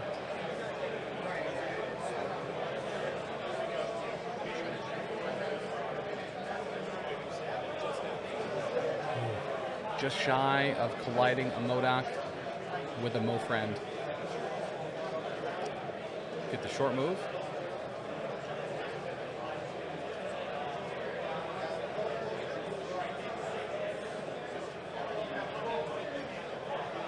Making sure he can move that way. There we go. Kirchhoff does have a 5-3 character advantage right now, but 14-4. So once again, like we said, could be a tabling. We've seen him murder people before. Nearly faltered, but he has so much fun with this list. Yeah, and really needing an X-Men palette cleanser. That's fair. I mean, you can get really tired playing the same list over and over. Okay. Not converting the crits. Wow. Chris can really change the name of the game here. And we have some upgrades here. Converts. Showing 5. Blocking 3. Leadership. 6. Converts. Okay. So 3 go through? Mm-hmm. Alive on 1. Wow is right. Dayton and Quebec Tango tied at 13 on table 2 in round 4. We haven't met Quebec Tango. Dayton, youngest player here. Yes. Really like to see him do well, and that is a handshake. And we are going to end 19-9 here. We have a handshake. And a high five. And a high five. A great game played by 2 great players. Without a doubt. Even up until that 4th round, being like, whoa, this was anyone's game. Right, and then the hammers just going back and forth, 4 hammers into 4 hammers into 4 hammers. It was like everyone was like, let's just pass them all around. That was amazing. That's a stellar game. That is a finals game, honestly. It was. Like, insanely well played by Montreal Shark Tank, still in it. Looks like Gabe is still in it as well. I don't know if we've gotten a result on Nick Menard yet, but all 3 Shark Tank people might still be in it. Yep. Going into the top 8. Without a doubt. Well, no, we're going to the top 16. Top 16. But, whew. I mean, and Cam played amazing. Like, just still staying in the fight as much as possible, even after Hulk went down. Very, very, very well played by Cam. Yes. So, but I mean, and Montreal Shark Tank, they put in the reps. Vodka Bits puts in the reps. I mean, he knows what he's doing. And like you could say, you could watching from the first 2 rounds. They're on autopilot. They're doing the game plan, doing what they want, and then it's now you go in the tank and learn what you're going to do. So hold on. Let me swap it back to the game screen. Oh, actually, yeah. Let me switch it back to the commentary screen. That looks great. Some pink lightning. My grandpa used to make that in his bathtub. And the Duke boys used to go and sell it. That's right. So, stellar game there. Yes, I do believe we have a result on Mike versus Mike, and I believe Mike DeLuca was the victor. I believe Pork Roll Protocol is, in fact, complete in the LVO Invitational this year. Klaw had like 70 recorded games on Longshanks. Yeah, and I assume about 65 of those are Simon. Probably. Numbers probably aren't off there. But yeah, Cam did an incredibly great job. Stuck with it. You know what I mean? Had ample opportunity. Sometimes the dice agree, sometimes they don't. But I don't think either player made any monumental mistakes. No, not at all. No, it's like just going all in into Immortal Hulk and taking him off the board as quickly as possible really was kind of crippling. Yep. You wanted Hulk to like stand up a little bit longer. The only thing, and I don't even think it was a wrong play, potentially leaving a little bit more power with Hulk to sit there and try and have that available, but I don't even think that was the wrong play by any means. That was he was trying to sit there and put a little, soften another character up, maybe get somebody else off the board. I mean, who was going to put money on Hand Ninjas doing 7 damage to Immortal Hulk? Exactly. You know what I mean? Yeah, you can't count on that, something, a crazy spike like that at all. Whoa, Mike D'Amboy staging a comeback attempt, 13-6 in round 4? Nice. Yo, let's go. Pork roll. Lend that dude your energy. Dude's waiting for a spirit bomb over here. Help him out. Come on. Raise your hands, man. But let's take a look at some of the other results that we have here. Once again, massive thank you to Marsupial 311, Richie, and Alyssa, Sweet Tea and Coffee, for keeping us updated on what has been happening and going on. Let's go ahead and give this bad boy a refresh and see exactly where we're at. So we do know so we do know a couple things here. So round 3 is going to have Alexander Ornoff going up against Gabe from the Montreal Shark Tank. Gabe beating Mike Whalen and Alexander beating Brandon Amperson. Hell yeah. Hyper Viper has moved on against Carl. In Young, as previously reported, has moved on against Danks. In Young is going to be fighting the winner between Austin Lampkin and Dustin Janapor. Let's see. Yeah, Mike and Mike. The mic off. Still very much in the throes. What do we got? The stream was paused the whole time, so I missed who won this one. So Simon won this one. Ended up at the 19. Are you going to want Simon on here? Simon's going to play the Syndicate. Playing a very close Guardians versus Web Warriors game, 12 to 10 right now. Very close Guardians versus Web Warriors. What did you say it was? What's that? What was the score? 12 to 10. 12 to 10. What else we got? Guardians have gone down, table 1. Defenders defeated Guardians. So one defender down, or I'm sorry, one Guardians down. I think that's it for Guardians. And I think a lot of people were teching for Guardians. I mean, Yeah. they are the beast. I think a lot of people were coming to this event expecting, how can I beat Guardians? How can I beat Webs? So I think that is there was a big bullseye on the back of on their backs for both of those teams, and I think a lot of people were ready for that. 1,000%. Well, in all of the interviews we've done today, they've been talking about how like Guardians players are like, yeah, I hope I don't get Webs. Webs players saying kind of the same thing. I think Webs kind of likes to be up against Guardians. Yeah, their movement shenanigans, they want to grab and run, so I think they're fine there. Yeah.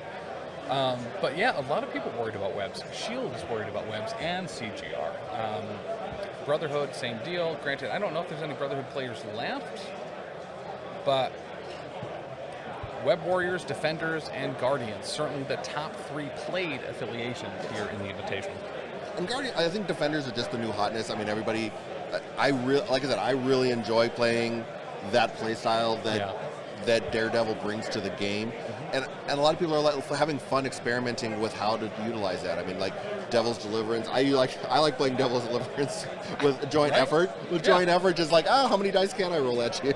So I think it's just a fun thing to do. So even if you take the fun aspect out of it, but it's just getting in the face, rolling a lot of dice, that is a good way to try and win this game. Is like just by out-dicing people. Well, and there's that, like, when I think of joint effort and Devil's Deliverance, I think of that, like, from the Watchmen movie, Rorschach in the prison. I'm not stuck in here with you. You're stuck in here with me. As he just obliterates everybody. Right, exactly. So, yeah, really cool to see. And that's one of those things, right? Like, I don't even think we had Defenders players last year at LVO. Probably not. I mean, the thing was that leadership, the Strange's leadership was not that great. It was not, there was, at the higher echelon of competitiveness, it just wasn't there. No tactics cards. No tactics cards, no. Right. And I'm hoping at some point in time we end up getting a Defenders box that has maybe 1 or 2 cards in there. That would definitely help put them over the top.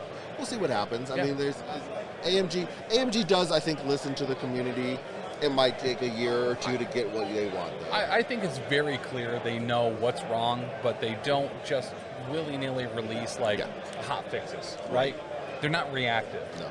They test the fix, they make sure it works, because you look at a lot of other games and they'll fix the same thing 5 or 6 times. There's only one single instance of anything being fixed more than once in MCP. Yeah. Over the, 4 years now that it's been out? Yeah, and Malekith too. Malekith was bad. Like, and that was a mistake. I mean, granted, I'm sure that you're going to have a lot of people in the community that are going to say, well, there is a fix out there that needs to be made, and that's CGR. But depending on how this goes, I mean, you can play. They're not steamrolling this. They're not steamrolling. There's a metric ton of them. Yes. And they're winning, they're losing. Yeah. It's kind of turning out to be kind of average. Yep. Almost as if it's in a good spot. Yes. And like I said, overall, I think the meta is in a great spot. I think there's just a lot of feel bads that come with CGR. Yeah. You know, when he can come in and turn 1 days 2 characters, there's a lot of feel bads there, and it just doesn't make you want to play. So, Merzane, that's a great point. Winter Soldier, original Bucky, had both a buff and then a nerf. Yes. And so yeah.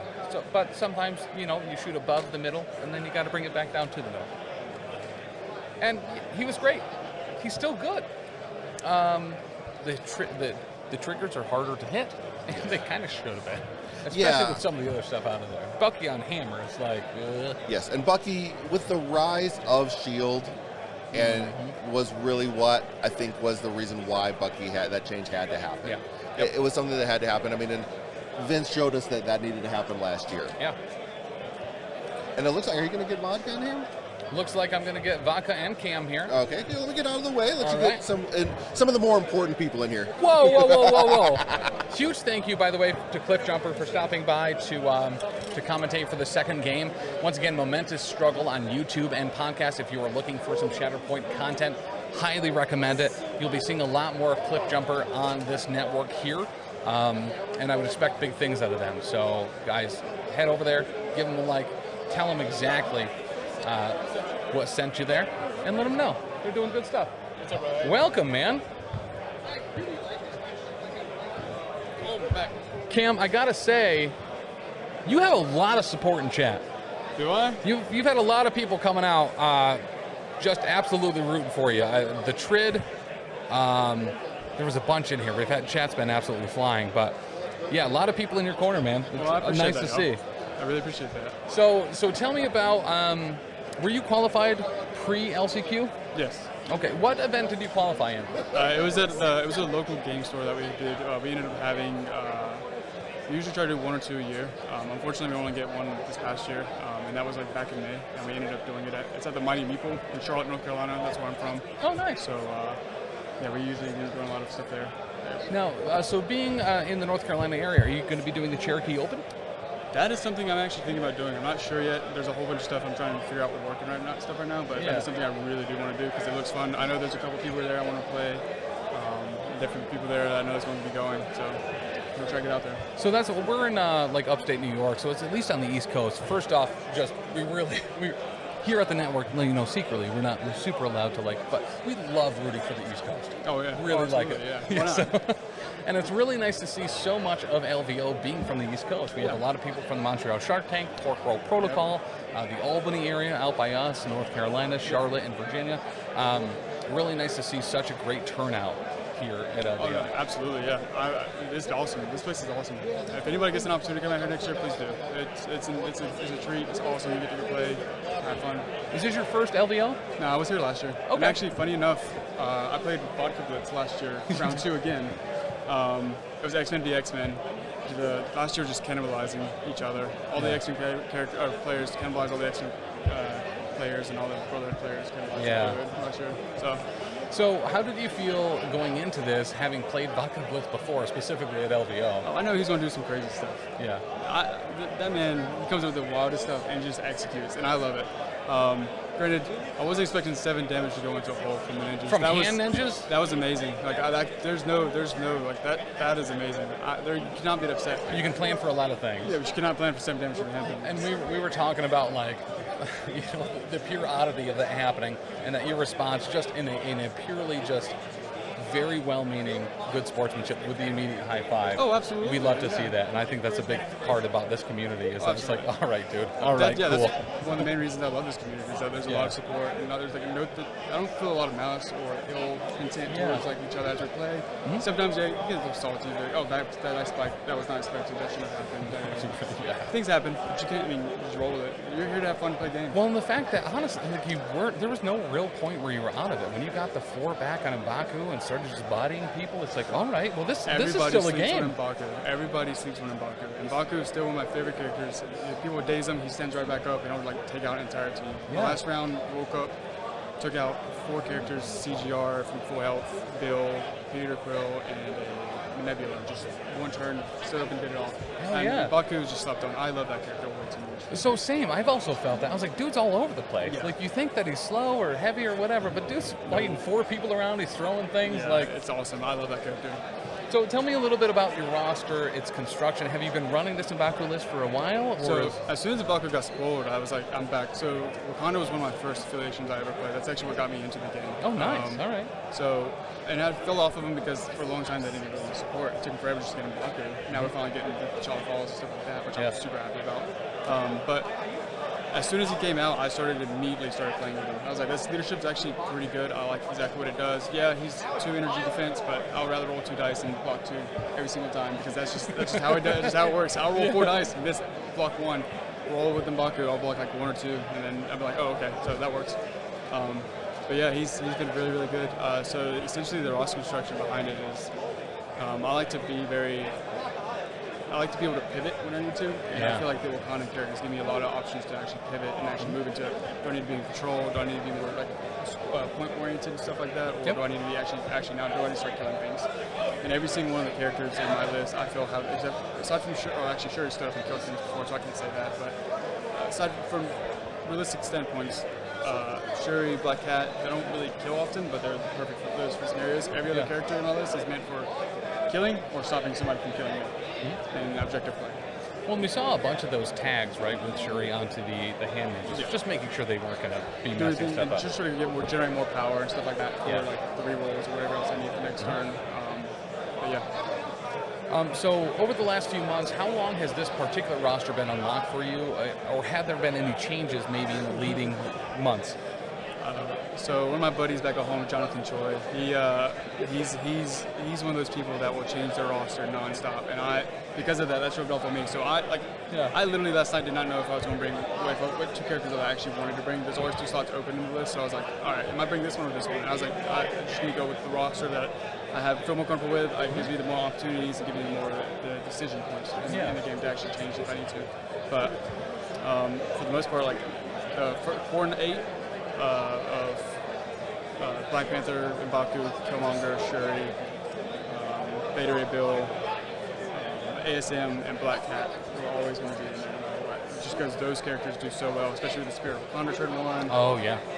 And just what they're able to do and generate on the field. So the rest of my Wakandas can go out and control whatever they need to, and then the rest of the characters, the rest of my splashes are able to control whatever, like if they need points oriented, stuff like that, if they need backtracks, they can go and do stuff like that. So last night, so you're round 1 today. Obviously, it was a win. Last night, when pairings and stuff went live, do you take a look at that, or do you kind of leave it for the morning? I was in Vegas getting drunk last night. Hell yeah! All right, let's go. We were out drinking last night. We were having a good time. We're in Vegas, might as well drink. Yeah, 100%. Have fun, go out, explore the city, stuff like that. Yeah. So, okay. So, how many? Is this your second LVO then? Have you been to a couple? Yeah, it's my second LVO. So, what's some of the stuff in Vegas that you've done that you've made sure you've gotten the opportunity to do while coming and also still competing in? So actually, my wife and I and one of my buddies who came with us, we all went to this place called Area 15. So yeah, did you do the mark? Yeah, yes. It's amazing. It is. It's so good, and the drinks there were really, really good in the speakeasy. Like it was an awesome time. Going through some of the strips, or just going through some of the casinos and stuff like that too. That's awesome. Just seeing some of the. I've also tried to travel outside of Las Vegas, outside of the strip, and there's a lot of cool things to do there. Good food, a lot of good food there. Yes. So I'm super thankful. One of the guys that's been co-commentating with me is a local here in Vegas. Oh, that's awesome. So I normally come out a little bit ahead of time. We hit up some of the really good places to eat. That's way off the strip. See some cool stuff. We did Omega Mart last year, and it was an absolute blast. Oh yeah, and like they had the barcade in that place too, and a whole bunch of stuff going on. And my understanding is that they've changed it up regularly. I saw commercials for Omega Mart, not a sponsor, but they've changed up a whole bunch of stuff since we were here last year. So one of the cool things about LVO is like some of the attractions are also new and different, even if you already done changing. them. The casinos are constantly changing too. There's so much happening. Like the Mirage is going, Horseshoe's new, got replaced by, it was a revamp of another casino. That's completely a different casino. Yeah. There's a whole bunch of just new stuff that always evolving in this city, which is cool. Well, it was super convenient timing too. One of the things that can be difficult when you're at a convention, especially like during the LCQ, there's 5 rounds, it's a long day. Oh yeah. Finding cheap food, normally you have to go off the strip a little bit for it. They just opened up this new food court here. Yeah, the canteen was amazing. Yeah. And it's actually fairly, it's good price, and it's actually really, really good for the most part. Everything I've had, I've liked. So the ramen bar is great. We checked out the Durango, which is a newer casino that's a little bit further off, and they have the same thing that kind of started with that. But I guess a lot of Vegas is replacing like buffets with these canteen things where you have high quality food at a decent price in a food court setting. Oh yeah. And that's like a no-brainer. Yeah, you get all sorts of types of food, all sorts of it's so good. But so what do you have on it? Are there any other like big check marks that you have for Vegas this particular weekend? No, well, my wife and I are going to go see one of the Cirque du Soleil events. Hell yeah. That's what we're going to do tonight. Right. And then, but other than that, no. Just here to play, have fun. Nice. Enjoy the game. Well, dude, I gotta say that was an incredibly great game played on both sides. Yeah. Real precision stuff, and honestly, it's MCP, right? The dice is a character, and there's some things you could expect and some things you wouldn't bet on, even in Vegas. But you played a stellar game. At no point during those first 5 rounds, did it seem like it was out of your hands. It seemed like things were a little bit dire, but it was like, well, he could listen. he's not out of it, man. Yeah. He played a hell of a game, really especially against appreciate an that. incredibly practiced person like Simon. Oh, you know, I'm aware. I'm aware.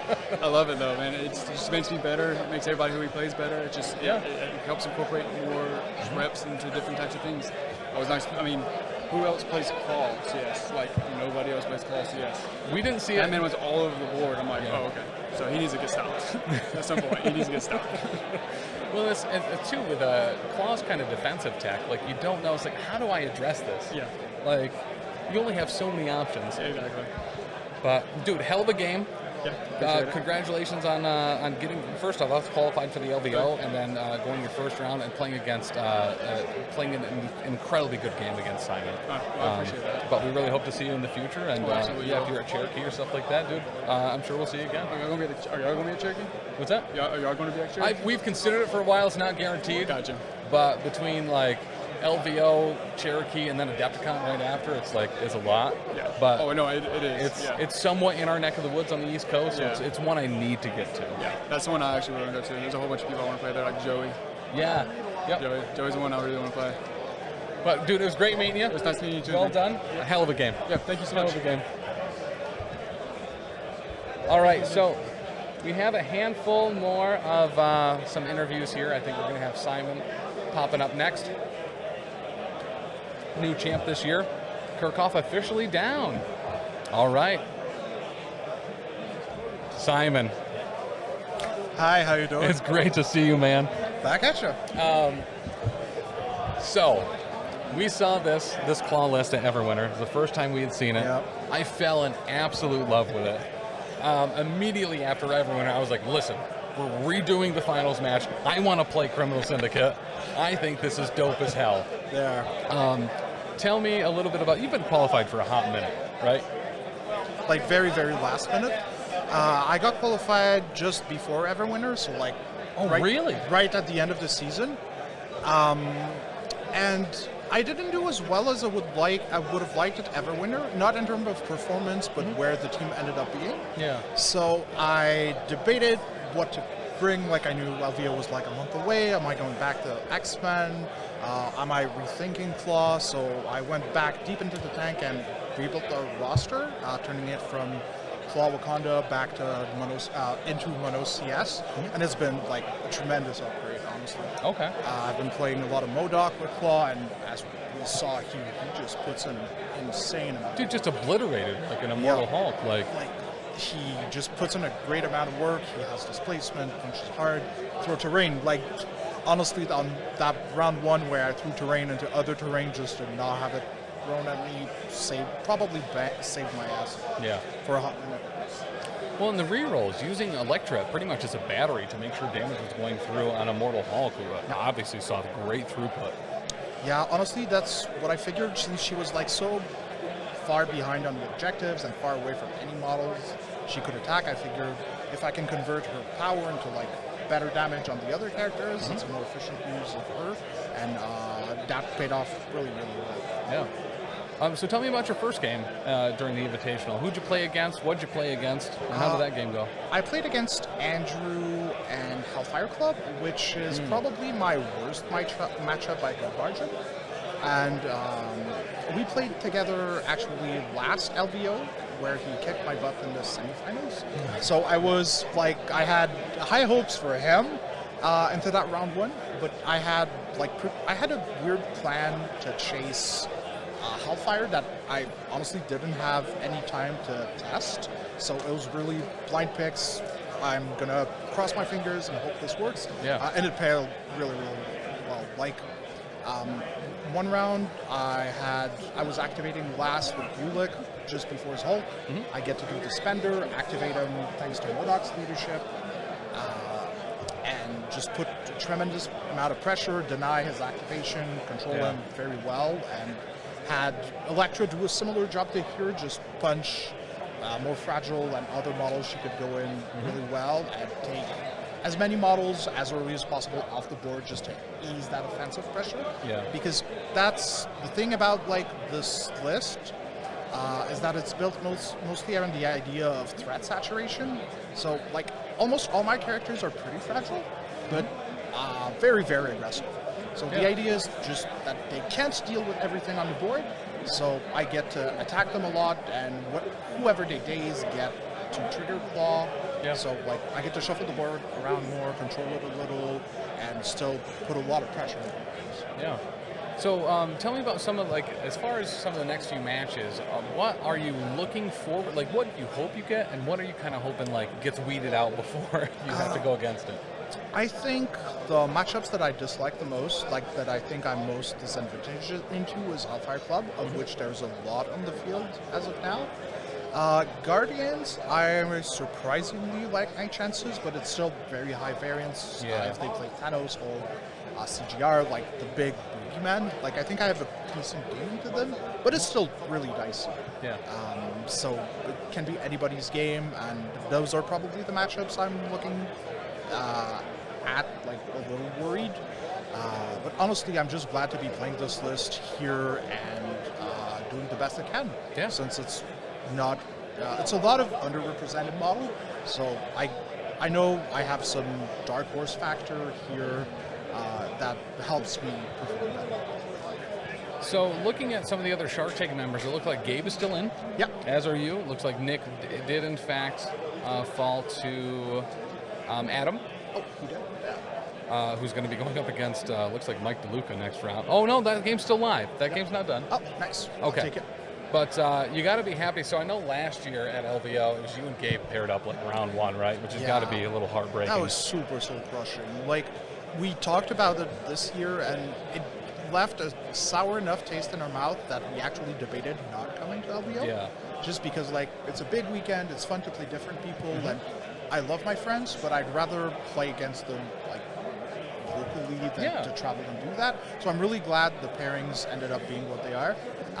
And honestly, like, nothing against the TOs and anything. It's just like personal preferences. I think if I was paired up against either Gabe or Nick, I would have just dropped and go play some side events. It really just kind of takes the wind out of the sails there, yeah. Exactly. And I don't care so much about like winning these games as much as like trying to play different people, have a good time.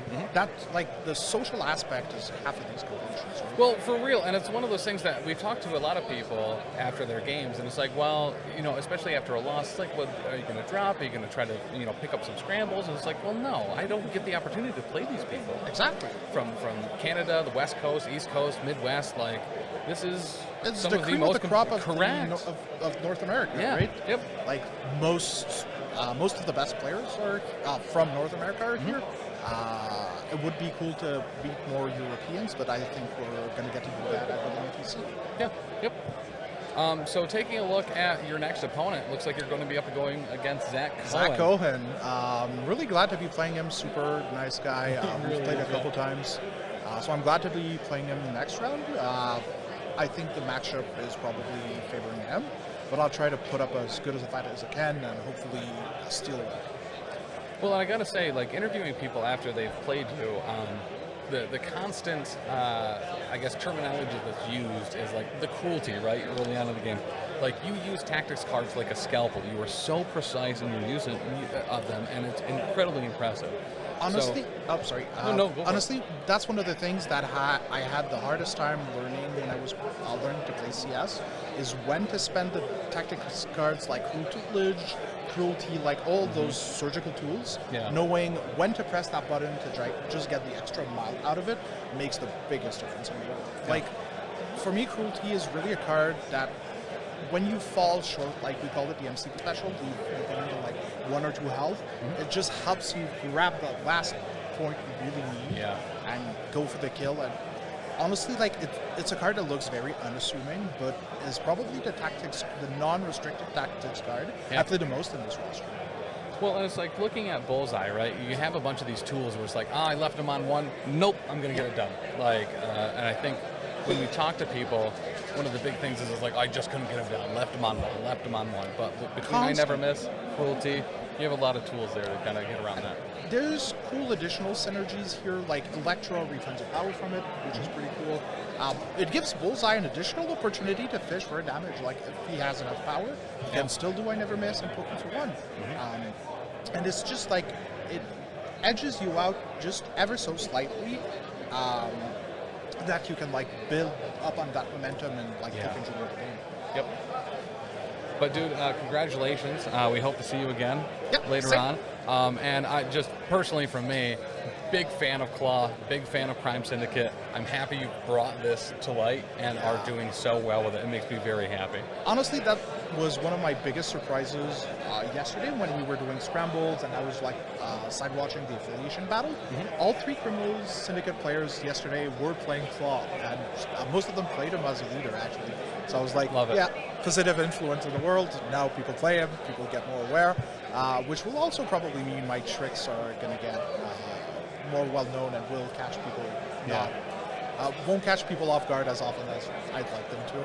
I like that they were talking earlier in chat. It's like Simon is probably 45%, if not more, of the wins of Klaw on Longshanks, which honestly seemed conservative to me. But like, honestly, I was a little over 50% of his Longshanks game when I recorded a podcast episode with the Danger Room. yeah, I was slightly over 50.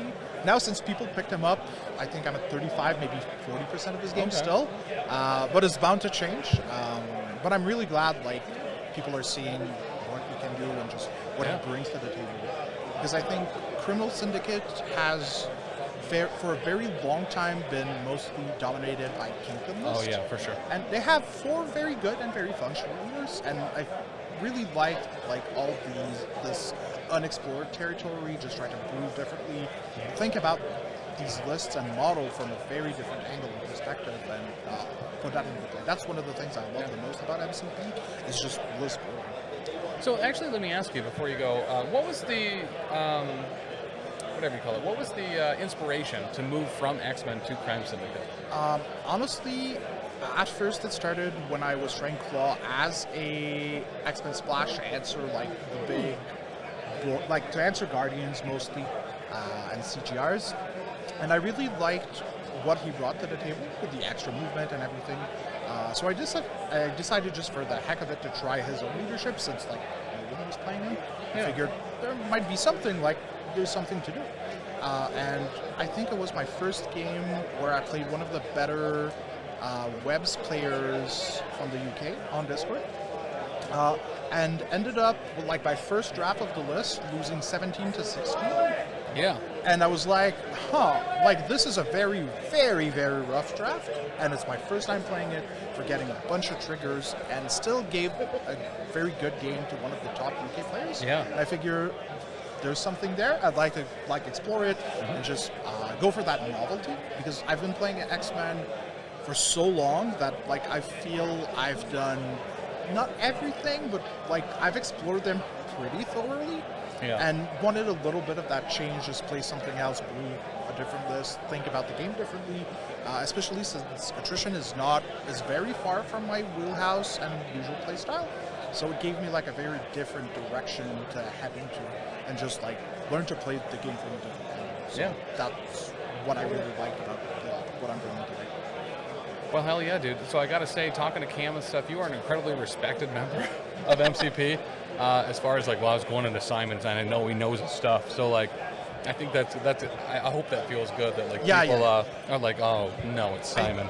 I think for me it's one of the big plus of the MCP community. Like almost everyone is like super nice, super forward, super welcoming. Like I think it's also a perk of like playing a minis game around comics where everything's a little more lighthearted. Not as grimdark. Nothing against 40K, but just I think the comics and like the fun aspect of everything, like getting into Hulk or things of other superheroes, like it just makes for a like smoother and lighter environment, and people just tend to be super nice. Yeah. Obi Watts, Brian Watson in chat saying he's the people's champ, Tim. Dark horse factor, fingers crossed. I'll move on to day 2 and try to show the world what the Klaw can do. But dude, best of luck. Huge shout out to the Montreal Shark Tank. We hope to see them do very well. I know Gabe is still in. Nick is still playing over there. We can see him right now. Looks like he's in a good mood, so hopefully... Yeah, it was looking good for him when I went to check a little earlier. Fingers crossed we'll move to the next round, and hopefully day 2. That would be awesome. Hell yeah. Well, dude, it was good seeing you. Back Congratulations. at And hope to see you later. Yeah, absolutely. Take care. All right, guys, so we have a little bit of time here before the next round. We're going to be starting at about 3 p.m. Eastern. That'll be at 5 p.m. Oh, I'm sorry, 3 p.m. Pacific time, 5 p.m. Eastern. Until then, we have Cliff Jumper back here. Hey, Taylor, do you want to pop on for a bit while I go tinkle? Ooh. I get a Taylor's? Yeah. That's fantastic. All right. Here he comes. Now, who would have thunk putting 2 Heralds of Slaanesh on a stream together is a good idea. The only reason this is happening is because he has to go to the bathroom. There's no. He knows better than to actually let the two of us be on stream together. Right, exactly. What a great match. That was beautiful. fantastic. Absolutely beautiful. Every time I see Simon play Klaw, it just tickles my fancy. You know what I mean? I mean, it's exciting to see something different. Like, there was just something unique, and that was the beauty of the whole thing. Was it was super unique. Charles, that's a lot of hydrates, and I just finished my water. You got any waters over there? This one, I don't know. Let's find out. Does it click? It clicks. All right, here we go. They don't want to hear us talk. Thanks, Charles. I was getting dizzy earlier, so it might be dehydration. Who knows? We're on the desert. You're used to this. Yes, I'm used to this. It's like, for me, it's like I've been living in this forever, and then even before that, I was in the military. So yeah, right, exactly. I'm surprised I've only had one nosebleed while I'm here. That's good. Yeah, last year I think at this point it was like 7. Yeah. But when you drink water, 18-13 Nick for our last game. Heck yeah, look at that. 18-13 Nick. Yeah, it looks like they're inputting right now. The nice thing is with this is that they are staggering this in the event in such a way that there's these large breaks for the players. Yeah. So the next match is actually going to start for another hour, even though we're finishing up our last match, and that gives them a chance to get some food, just relax, take time to recuperate from their match, so that they're completely fresh and ready to go for the next round. Yeah. Which is fantastic because they really need that. We don't want sloppy games or games where there's like their brain is just shut off. Which we saw yesterday in the last chance. Yes. Like the last 2 games, people are shaking as they're like putting templates down. Minis are getting bumped. But the last chance is as much of a tournament as it is an endurance test. Without a doubt. You know what I mean? So I can't imagine playing 5 games in a row. Without breaks, dude. That's the like if you went to time in the last chance qualifier, you ended up basically going right into minis up, put minis back down. Yes, you know what I mean? Started playing again. There was no break at all. It was wild. There was one of our local players, Nick. That happened to him, and then round 5, actually, like, you can just leave the clock running on my turn, and took off running to the bathroom because he didn't have any time in between. Oh no! He ended up winning his match, which was great. He went 4-1 and just missed the cut, unfortunately. Oh, that sucks. Yeah. What can you do? What can you do? I am very excited to see what our next game is. Besides the 2 wonderful players that we had, Simon has been on stream a ton of times. I friggin' love this guy. He's absolutely fantastic. Yes. Cam, what a great dude. Talk to him actually about other conventions he's thinking about go to next year. Hopefully Adepticon, we'll see him there, and hopefully LVO as well next year for Cam. So exciting. I mean, like, and Adepticon being like the big event, like at least in the United States. I mean, this is just about, like, this is 1B to 1A basically. So having Adepticon is going to be a fantastic, and all these players coming out. And it's easier for a lot of players to get there because it's just more centrally located in the country. Yeah, for sure. Absolutely. Chicago, I mean, March isn't as snowy either, which is nice. I'm dreading my flight home because I know it's going to get delayed. Just don't fly through Chicago in January. No. I'm doing it. That's awful. Yeah, I flew here through Charlotte and flying home through Chicago. So we'll you see just what don't happens. want to see your kids. I get Right, it. exactly. It was mainly work. I told my boss, and he was like, just don't die. I was like, all right, man. Fair enough. No worries. No worries on that front. I don't know who's coming up next, but we've seen completely different affiliations the entire week so far, which is really wild. So I think we're just missing Guardians, Avengers. And I think most people are okay with not seeing Guardians. let's that's fair. Let's be fair. It's like, because we know we're going to see CGR, so I think a lot of people are happy with that. Yeah. What's up?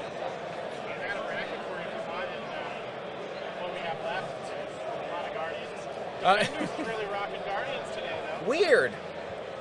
So what am I reading here? That's the breakdown right there.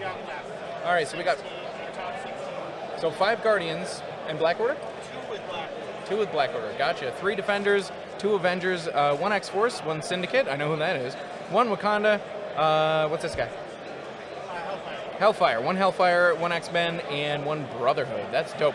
And thanks for the follow. Username. Thank you for the follow. I sincerely appreciate it. Yeah, no, and I know one of the Avengers players. I played him yesterday in the affiliation battle is Jeremiah, so maybe we'll get to see him because he's a very good Avengers player. Matchups are on the left. Oh, so whoop, I'm gonna break stuff here. Look at me go. I can't read it. So we got Defenders at Avengers. We got Guardians, Black Order at Avengers, X-Force and Guardians, Guardians and Syndicate. So Simon and Zach. Mm-hmm. Nice. Defenders at Guardians, Defenders at Wakanda, Hellfire against Guardians, Black Order, and then X-Men Brotherhood. Nice. All right. So yeah, Dayton on Avengers is going to be. I was just talking to him after he finished his event. He had a really nail biter of a match, but pulled it out at the end. So that's going to be exciting to see him going up against. He's been going up against Defenders all weekend basically, and everything he's been playing, Defenders and Web. So he's already set to play on that. He's like pretty excited about it. Yeah, so he knows what he's doing at this point. He does. And still the youngest player in the. Oh yeah. In the field is just a swell dude. He's a very nice kid. Absolutely. Oh, this is a good lineup. For sure. Yeah, it's still a lot of variation. I mean, yes, there are a fair amount of Guardians in there. Club. Yeah. You know? I think it's good. I mean, there's still a lot of play there. We have a local player in Arizona that plays a lot of Hellfire Club. He didn't have the run that I think he wanted to have, but yeah. Hey, you're in it. Yep. You know? So I've seen Emma a lot locally. It's like we just see her a lot. He's one of our better players locally, and so Hellfire Club has legs. I think it's still people are still trying to figure out the best way to play it. It's because you can have anybody. Yes. You know what I mean? So it's as diverse as Dormammu. Mm-hmm. You know what I mean? Which I think is a good thing and a bad thing. Well, it's without the tax that Dormammu brings of having that point cost. You know. For sure. So it's like you can be ready for anything. But unfortunately, you're ready for everything. You know what I mean? So it's one of those master one and then master of everything. You know what I'm talking about? Yep.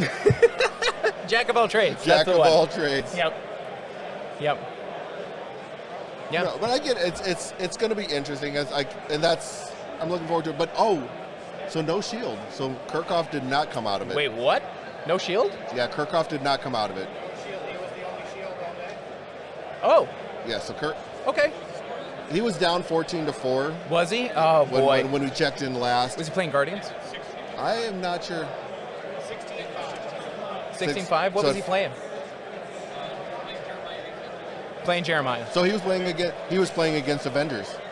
Words can be hard. Yeah, words are hard. Words are difficult. Whoever invented them is mean. Especially English. Simon's up here. He's asking questions to Cam. Oh! Hello. Simon's up here. He's asking Cam a bunch of questions. He's just like, no, I want to clarify this. Cam's like, no, that's definitely how it works. He goes, English is my third language. And I was like, English is my first language. I don't know how to speak it. You know what I mean? Without a doubt. Right. English is dumb. It is difficult. It can be challenging. Oh my gosh. So they have a painting competition going on. Yeah. And I don't know if I was mentioning it, but Tyson basically has been taking the pictures of everything, posting all the pictures for the painting competition. And the nice thing is because a lot of people are not to the level of painting that he is. I mean, he's Golden Demon Award and everything that he carries with him. And it was nice that he was taking the time to sit there and give feedback. Yeah. And he was actually pulling out, like when I was talking with him about some of my painting, was pulling out of it a lot of his models to sit there and show, this is what I was doing with this particular color. Oh, gotcha. This is how I was doing it. These are the colors I would use to sit there and do the effect that I'm looking for. So it's really nice that even events like this, that people that if you're wanting to improve in certain things like that, in painting, it's like you have people within your community that help and guide you on giving you little tips on this is how you can get better. Yeah, for sure. And Tyson's just a good dude. Yes, you know he is just overall a great guy. He's super easy to talk to, just a pleasant human being. Great to be around. Yeah. And the amount of work that he's done, and like I can't. Oh my gosh! We've been singing his praises all weekend long. Tim and everybody's been singing his praises. It's just amazing that the amount of work that he's putting in to sit there and make this go off without a hitch like it's been going off has been amazing. Absolutely. Just that blood throne itself. You know what I mean? Yes. That they have sitting up front, unbelievable. Do you guys have a picture of that up on the your Facebook page? I think it's on our anything? Facebook, yes. Okay. So if you check over at professionalcasual.com, that's where all of our links are for everything. You can hit the Facebook there. And there is a picture, I'm pretty sure there's a picture up of his, just posted it at 5, heck yeah, of the blood throne, and Tyson made that. Yeah. Painted the whole thing and everything. It's incredible. And most of the terrain that we see on the table, all done by Tyson as well. I think all of it, besides the FLG stuff. Besides the FLG stuff, he's like, I know he's been printing it and he's been painting it, and that's like, if you ever listen to him on any of the podcasts that he shows up to, he's like, yep, I just have it going. I have multiple printers going all day long, nonstop, just printing all stuff off. So. Yep, eat, sleep, and paint. You know what I mean? Yep. 2 p.m. PST. Very cool. Awesome. It's 5 o'clock right now. Look at that. Like, we are not on New York time still. Did you guys know it's 5? My kids are going to bed. Yep. I'm kidding. They go to bed at like 8. Speaking of which, I got to call them. They had dinner and stuff. Oh, my gosh. Listen, I'm getting to the point now where Eisen Sky Taylor needs to like actually work out, because my back is a mess right now. Like, I need some core muscles. This is becoming an issue. If this is my lifelong career, I hope this is not your lifelong career. I gotta start. I'm the assistant to the executive intern at this point. I don't know if you know this. That is not a career choice that I advise anyone to make. Thank you, Doctor. I need an adjustment real bad right now, to be honest. But I can get so many executive interns coffee. Like, that's what I do. That is fantastic. That's my job. And you are very good at it. Thank you. Stand next to tables and get people coffee. That's my whole gig. Put that on the resume. You got the job. I support 2 kids with this job. It's incredible. Oh my gosh. It is warm in here. It is. Still a desert. I mean, and you just got so many bodies. I mean, there's just, we are in a hall with what, like 4 other games going on. You have Age of Sigmar. You have Sigmar 30K, The Hobbit, Lord of the Rings battle game, not The Hobbit. No, I think it is. I think it's The Hobbit. The War of the Rings. I can't remember what it's called. But you have the war game. I can never remember the name of it. Conquest is up there. They got the tanks one too. Yes. King Yankee. Yep, that one. What's that called? The other one. Yeah. Middle Earth strategy battle game. Thank you. Well, there's just a ton of games going on in this hall. Yeah, for real. They had in this room. They also had the Shatterpoint meetup going on last night, which was really nice. Right. Yeah. It ended up just being like a casual play. They marketed it, I guess, as a 2-round tournament, but it was just, hey, everybody's hanging out. We got terrain. Let's roll some dice. It was an interesting. Yeah, might as well. Might as well. And I think I saw some of that. They're playing over there right now, some Shatterpoint. Yep. I think that's Russ from AMG. Nice dude. I'd hang out with him. Yep. I mean, I'd hang out with him. It's just overall a fun game. It's just, I'm loving it. For real. Give me just 1 second. Are you good for a second? I am good for a second. I'll be right back. Fantastic. Yep. So I mean, basically, I don't know. Haven't been given our rounds. Let's see for the next rounds that we're going to end up getting. Oh, here comes Tim back. He's not going to leave me alone on here. He's not going to let me take this for a nosedive. So Richie was talking. He's like, "You just going to let them go until they stop?" And I was like, "Yeah, we got time to fill." But we are going to talk to Ben here, who's been bullying me for days to get on to talk about his experience. But so what did I miss? What did you and Taylor talk about? We were just talking about the event in general, like some of the experiences that we've been having, like watching everybody. And Vegas is such a fun place to just people watch, and like you add the people watching of Vegas into the people watching of this convention, and it's just amazing. I love it. It's like I love our community, and just the wargaming tabletop community in general is so amazing. So yeah, I mean, if Ben wants to jump in, far from me to stop. Yeah, come on. Far from me to stop the man who loves to talk from talking. But a huge thank you to Todd, Cliff Jumper of Momentous Struggle. Right? We're going to be seeing a lot more of him around here on the network. I would highly suggest checking out the YouTube channel Momentous Struggle and the podcast Momentous Struggle if you're looking into some Shatterpoint greatness. Some of the things, Mercedes, I missed you too, man. So some of the things that we're seeing around here and what's left. So we have our top 16. Okay. Top 3, Guardians. 4 and 5, Dayton. And Jeremiah England with Avengers. Simon Jarry, as we just saw, at number 6 with Criminal Syndicate. Mike DeLuca of the Danger Room here with Wakanda, the only Wakanda player left. Hyper Viper with Hellfire Club. X-Force with Alexander Ornoff. Love to see that. Love to see it. Brotherhood still in with Dustin Janapur. X-Men still left with In Young, I War Game. And then 2 more Guardians players with Kenny Lyle, No Escape. Loans again, love the nameplay there. It is pretty awesome. John Paul George of the Outlanders with Guardians. And then a couple Defenders teams with Nick Menard and Captain BDMA. So that means all 3 Montreal Shark Tank fellers. I almost said folks. I was trying to say folks, but it was coming out foes. They are our foe, but you know. Correct. I mean, friendly foes. So they are friendly foes. As a member of the Pork Roll Protocol yourself, we were talking to Mike Whalen earlier about kind of some of the both the rivalry and the dynamic between Pork Roll Protocol and the Montreal Shark Tank being a rivalry for sure. Yeah. But incredibly symbiotic, like playing against each other, getting those reps in, constantly meeting at events. Everwinter, Ironweld, Atlantic City Open, now LVO. The GT, Syracuse GT. Salt City GT, thank you for that one. Boom, boom. But yeah, we've seen great play from Montreal Shark Tank. Very, very, very, very sad that Pork Roll is out of it. But listen, I think as far as I'm aware, people put on a good show. Mike seemed in good spirits when he came in. And just a lot of tough competition out there. And it seems like at the end of the day, once again, it's a dice game, dice decide. Well, and it's rough, so we do a lot of practice games with each other. It is so awesome to be able to play the Shark Tank so regularly. They are, top tier players, as you're seeing, that they're continuing to just do so well. It's a high caliber, competition. It's really nuts. And yet they find a way to bring it home, which is really awesome. Yep. I think the team's going to rally and find a way to just go, okay, this didn't feel good, but sometimes it doesn't feel good so that you can do better in the future. I know I was really disappointed in my round 1 loss.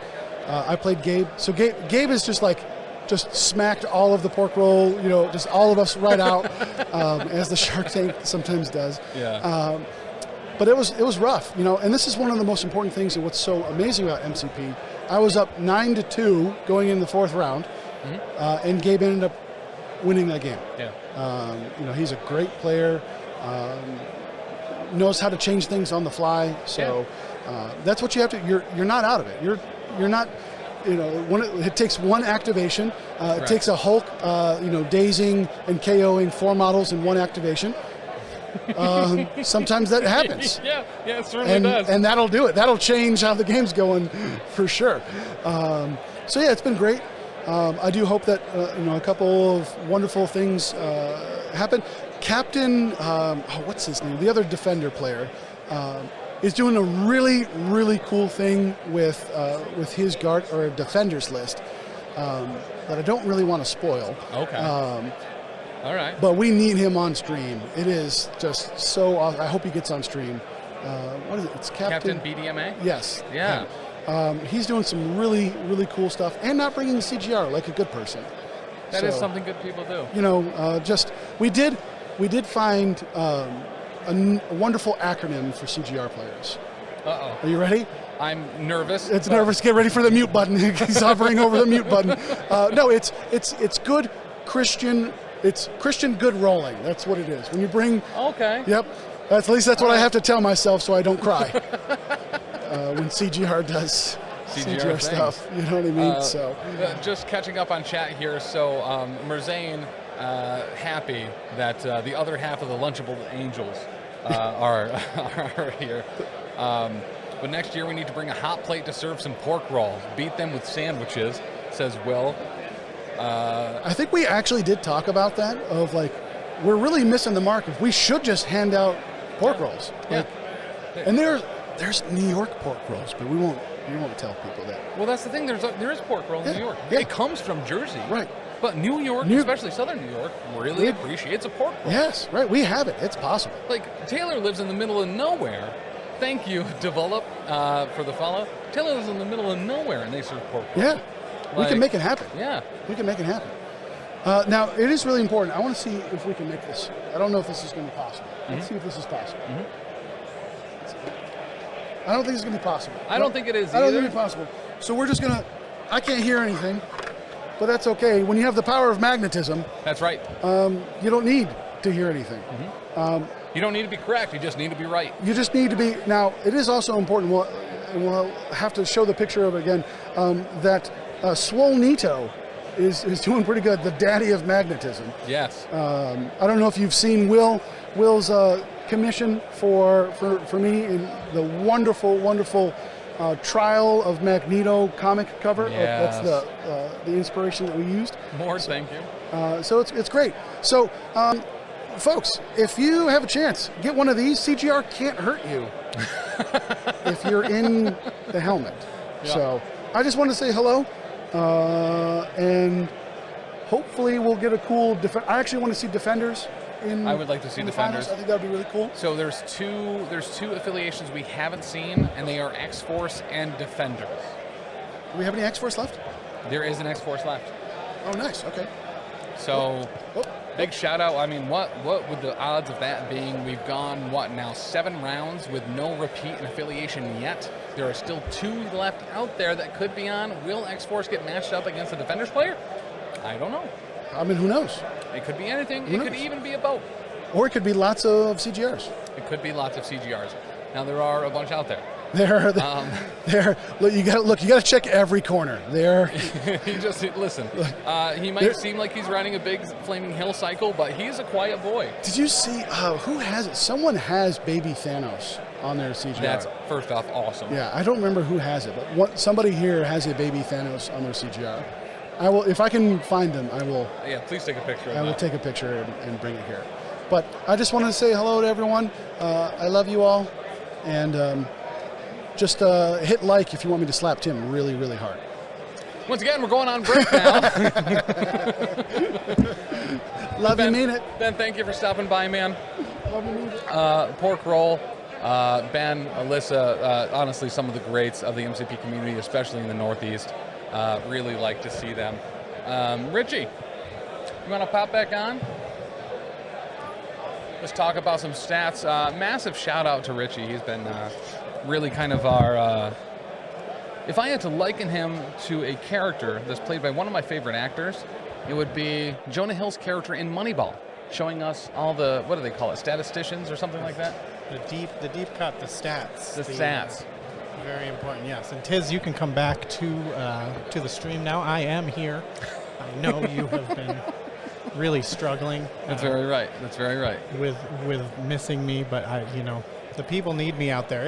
It was a lot of fun out there, kind of looking at everything. Not a ton of fun seeing all the Guardians, but 4 of them did lose, so that was nice. But I do have a breakdown here. I think Taylor did talk about it a little bit here on what it looks like in the top 16. But well, if I didn't hear it, it's news to me. There we go. We've got 5 Guardians still in this top 16. 2 of them are playing with the Black Order, and then 3 are straight Guardians. Okay. All 3 Defenders made it through from the round of 32 to the round of 16. So Defenders went 2-0 against Guardians last round.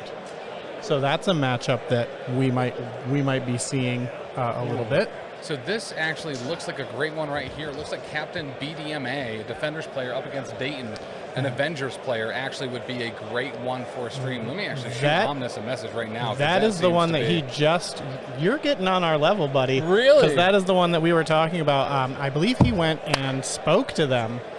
Yes. So we're trying to get that confirmed that they will be on, but Captain BDMA is number 1 ranked Defenders player. Hell yeah. Dayton, number 3 ranked Avengers player. So we are going to see some high level play if we can get that. So we really want to secure that one. Hopefully those players will come onto the stream for us because I think that's going to be an excellent matchup. Last round there were 5 Web Warriors players. This round of 16, there are 0. All 5 taken down in the round of 32. So wow. Web Warriors are out. So no mirror matches there, obviously. No mirror matches. Hellfire Club made one through, probably mostly because of the mirror match.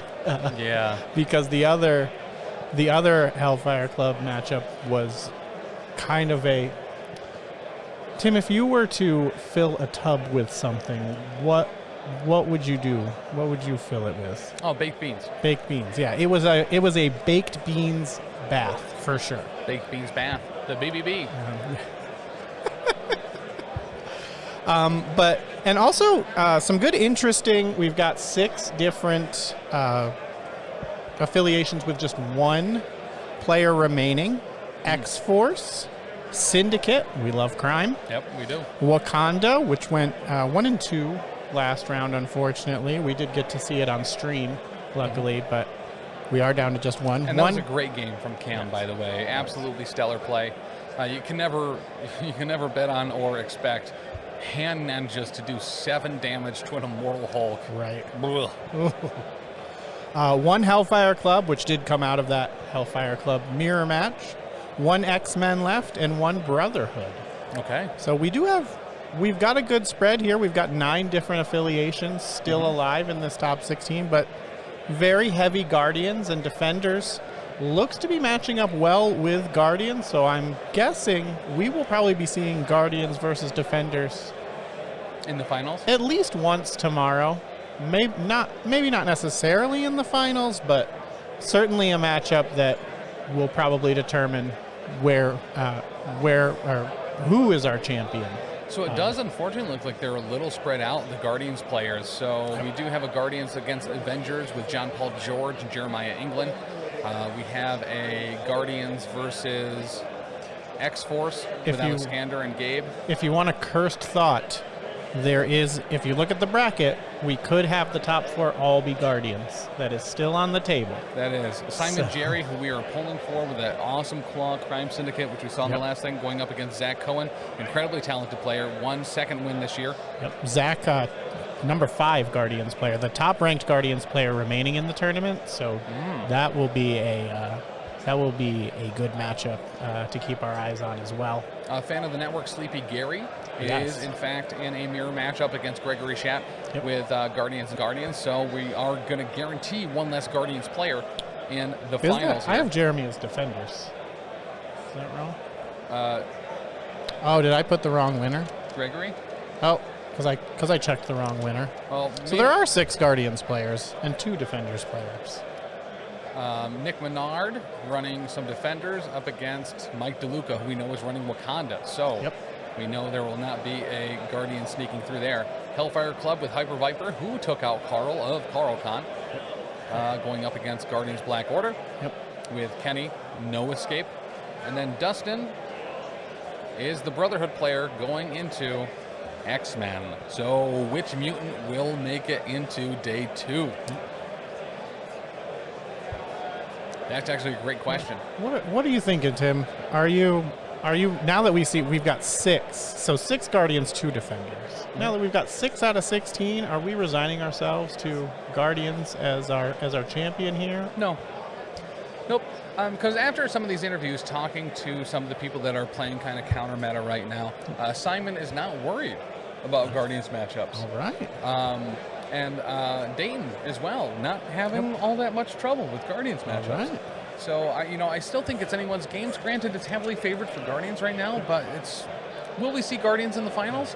Yeah, I think that's probably pretty likely. Do I think it'll be a mirror match? No. That'll be my big of the entire event. That I do not believe that we will have Guardians versus Guardians in the finals. Now, could it be 2 Guardians players, but one's actually running Black Order with CGR? Could be. I don't know. It's not Guardians versus Guardians. I don't know if that's. My call actually and I'm going to include the Guardians with Black Order, but I think there will be 2 Guardians in the finals. I think yes, there is some counterplay happening, but I think they've just hit critical mass here. There's too many of them. You can't.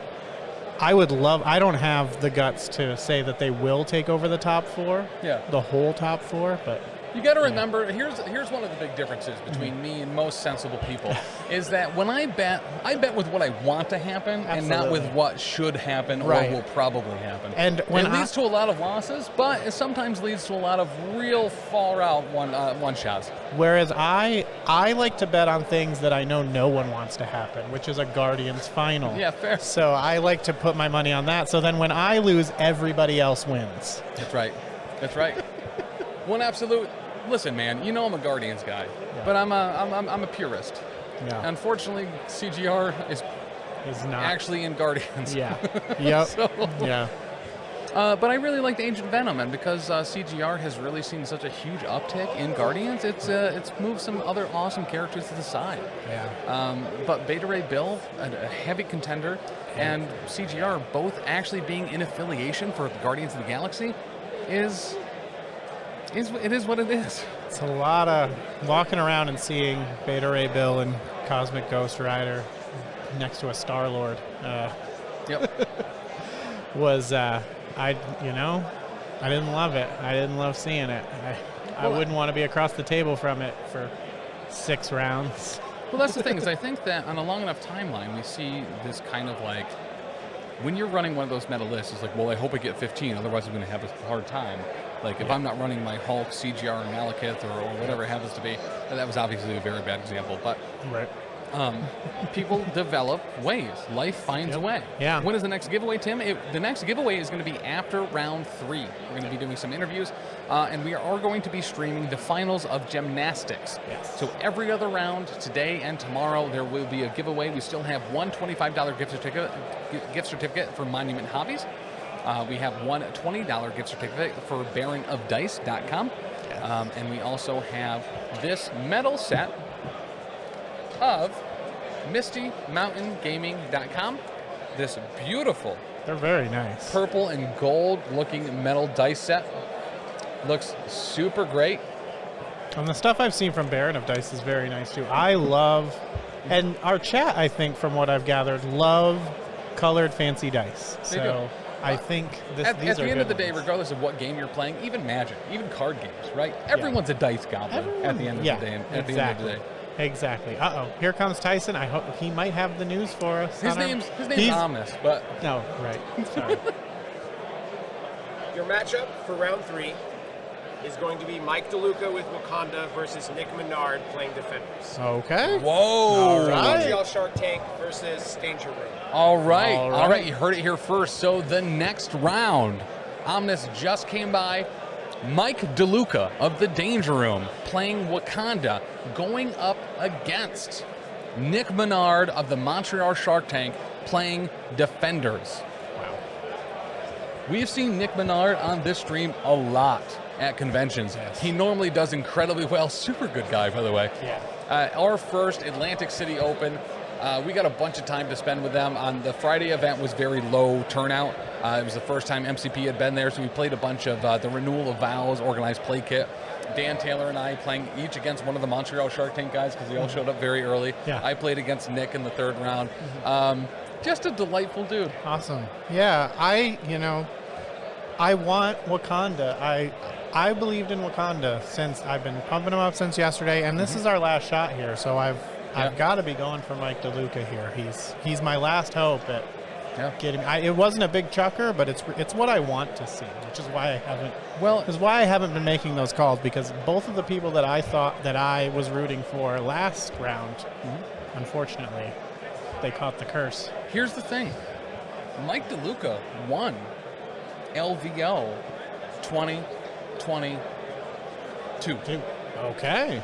So he's still in it. Very good. All right. Vincent Kirchhoff is in fact out, but there is still chance for a champion to reclaim their throne here. And that throne could be in Wakanda.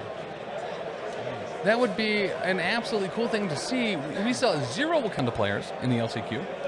We know that Wakanda is about to have a huge glow up Q1 of 2023 before Adepticon with the new King T'Challa and King. Is it King? The new Killmonger. Yep. Death Lord Killmonger, which I'm incredibly excited for. Yes. Not to mention 2 new leaders, 2 new affiliation abilities, so we will see 4 total leaders for Wakanda and a massive, massive increase in the amount of times that they are taken. I expect to see them in spades and X-Men at Adepticon 2024. And a great way to kind of lead into that Q1 would be a real strong showing here. And Wakanda is going to be the first one that we're putting on twice. So, you know, we are really helping out with the next release. We really are. Listen, MG, if you're watching. We are company men. I think, unfortunately, we've been accused of that for a long time. But But yeah, so that's super exciting. I'm trying to think. The last time we had Mike DeLuca on stream, I think was the team event at Adepticon last year when him and Jacob Deaton, I think, swept the series. Ended up playing Gil and Norbert in the finals to end up taking the title of tag team champions at Adepticon last year. Things didn't work out last year to have DeLuca on stream. I believe it was an early out in the Invitational against Zach Cohen. Who I believe is still also in playing Guardians. Yes, Zach Cohen in Guardians. Yep, he is playing Simon Syndicate next round. So another great one out there. So hopefully we'll have those updates for you guys as that round is going. Yeah. So some of those matchups, man, like I've heard great things about the captain's defenders. I would love to see it. Dayton, I would love to see going forward as one of the youngest competitors here 2 years in a row. Yep. Love to see Gabe go forward. Zach or Simon. I think they're both great people, great players. Not going to be upset about either of them moving forward. This is what you get when you've got a 64-person invitational. You get down to these 16. You've just got all real strong players. For real. Nick Menard and Mike DeLuca too. Great people. Yep. Would love to see either of them move on. Yep.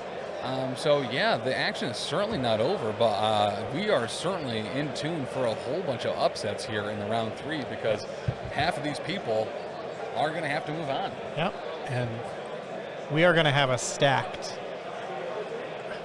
I can't think of a word to go with 8. I don't want to say top 8, but I want to think of like some word that like flows with it, like with some alliteration, like exceptional 8. I think you could have an exceptional 8 or an excellent 8. Yeah, you can get a little bit further deep into it. Like, what's better than exceptional? Like, if you had to really like choose, like, you know, what type of squad would like go into a place and really get stuff done? Like,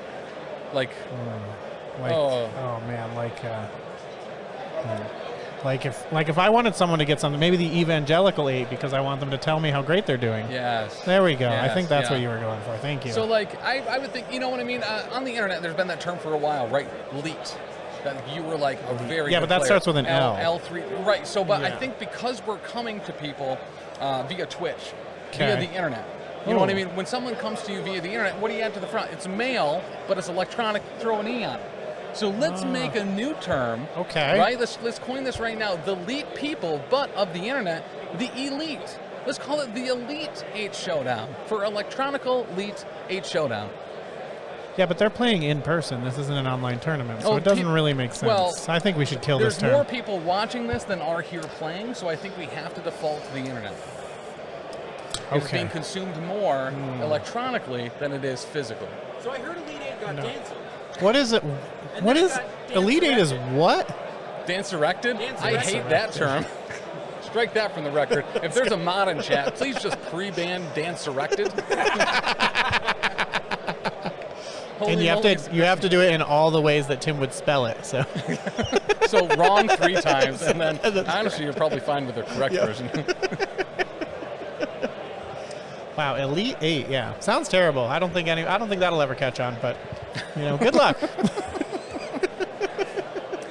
Now, so before we head off here for about probably 20 minutes or so, we're going to take a brief break. We are going to be back at 3 p.m. PST for these finals, 6 p.m. Eastern. I'd just like to say a massive thank you to those that have been hanging out today, the subs, the follows, everyone. If you just take a quick second, hop down to the YouTube, follow, like, subscribe, all that stuff there as well helps us go a long way. But to be able to continue to provide this coverage, patreon.com/professional casual, and trust me, that's not just a donation. There's a lot of additional content, benefits, features, and all sorts of stuff that you get for being a Patreon at any level. But we really appreciate every single one of you. We couldn't have been here without you. I find whatever tier I subscribe on the Patreon, it's too much content. I can't run out. So we have had internal meetings about how it's unsustainable how much content we put out for the tiers that we were at. The fact that you are recording more than I can listen to, I don't know how you do it. Mm-hmm. But yet we still get people. Keep it going. We still get notices. It's like, well, I've run out of everything the PCN has done, and now I don't know what to do with my life. Yeah. So we just make more. Yeah, just keep making it. You can rewatch, though, or re-listen. Today at LVO, I picked up Warhammer The Old World, Tomb King's box. It released today. You have to keep looking at it. Well, it's just here all day. Right, because the FedEx here was closed, so I wasn't able to mail it out. They don't open until Monday, which is going to be tight, but all right, whatever. You can just bring it to my house. I'll mail it eventually. I know how long it takes me to mail stuff. Yeah. So, but we do have a brand new podcast here at the network called Beards, Ears, and Skulls, a Warhammer The Old World podcast. If you are interested in getting into the Old World, or like myself, I'm just getting into it for the first time, or you're an old grognard like Taylor and Dan, who have been playing since 6th edition or earlier, it is probably a well-balanced podcast for both returning veterans of the Old World or newcomers to the scenario as a whole. We are going to be playing a whole bunch of armies, doing battle reports, and having a weekly to semi-weekly podcast. So check that out. Beards, Ears, and Skulls. But yeah, we'll be back in just about 20 short minutes. Go stretch. Yes. I appreciate you guys helping us stretch and hydrate all the time. Make sure you take care of yourself and do that as well. Go tinkle, grab a snack, see your wife, see your kids, send a text to your mom, tell her you love her, and that she should be watching Professional Casual Network on Twitch for the final round of the pre-finals of LVO 2024. Thank you. We'll see you very soon. Go Beta Ray Bills.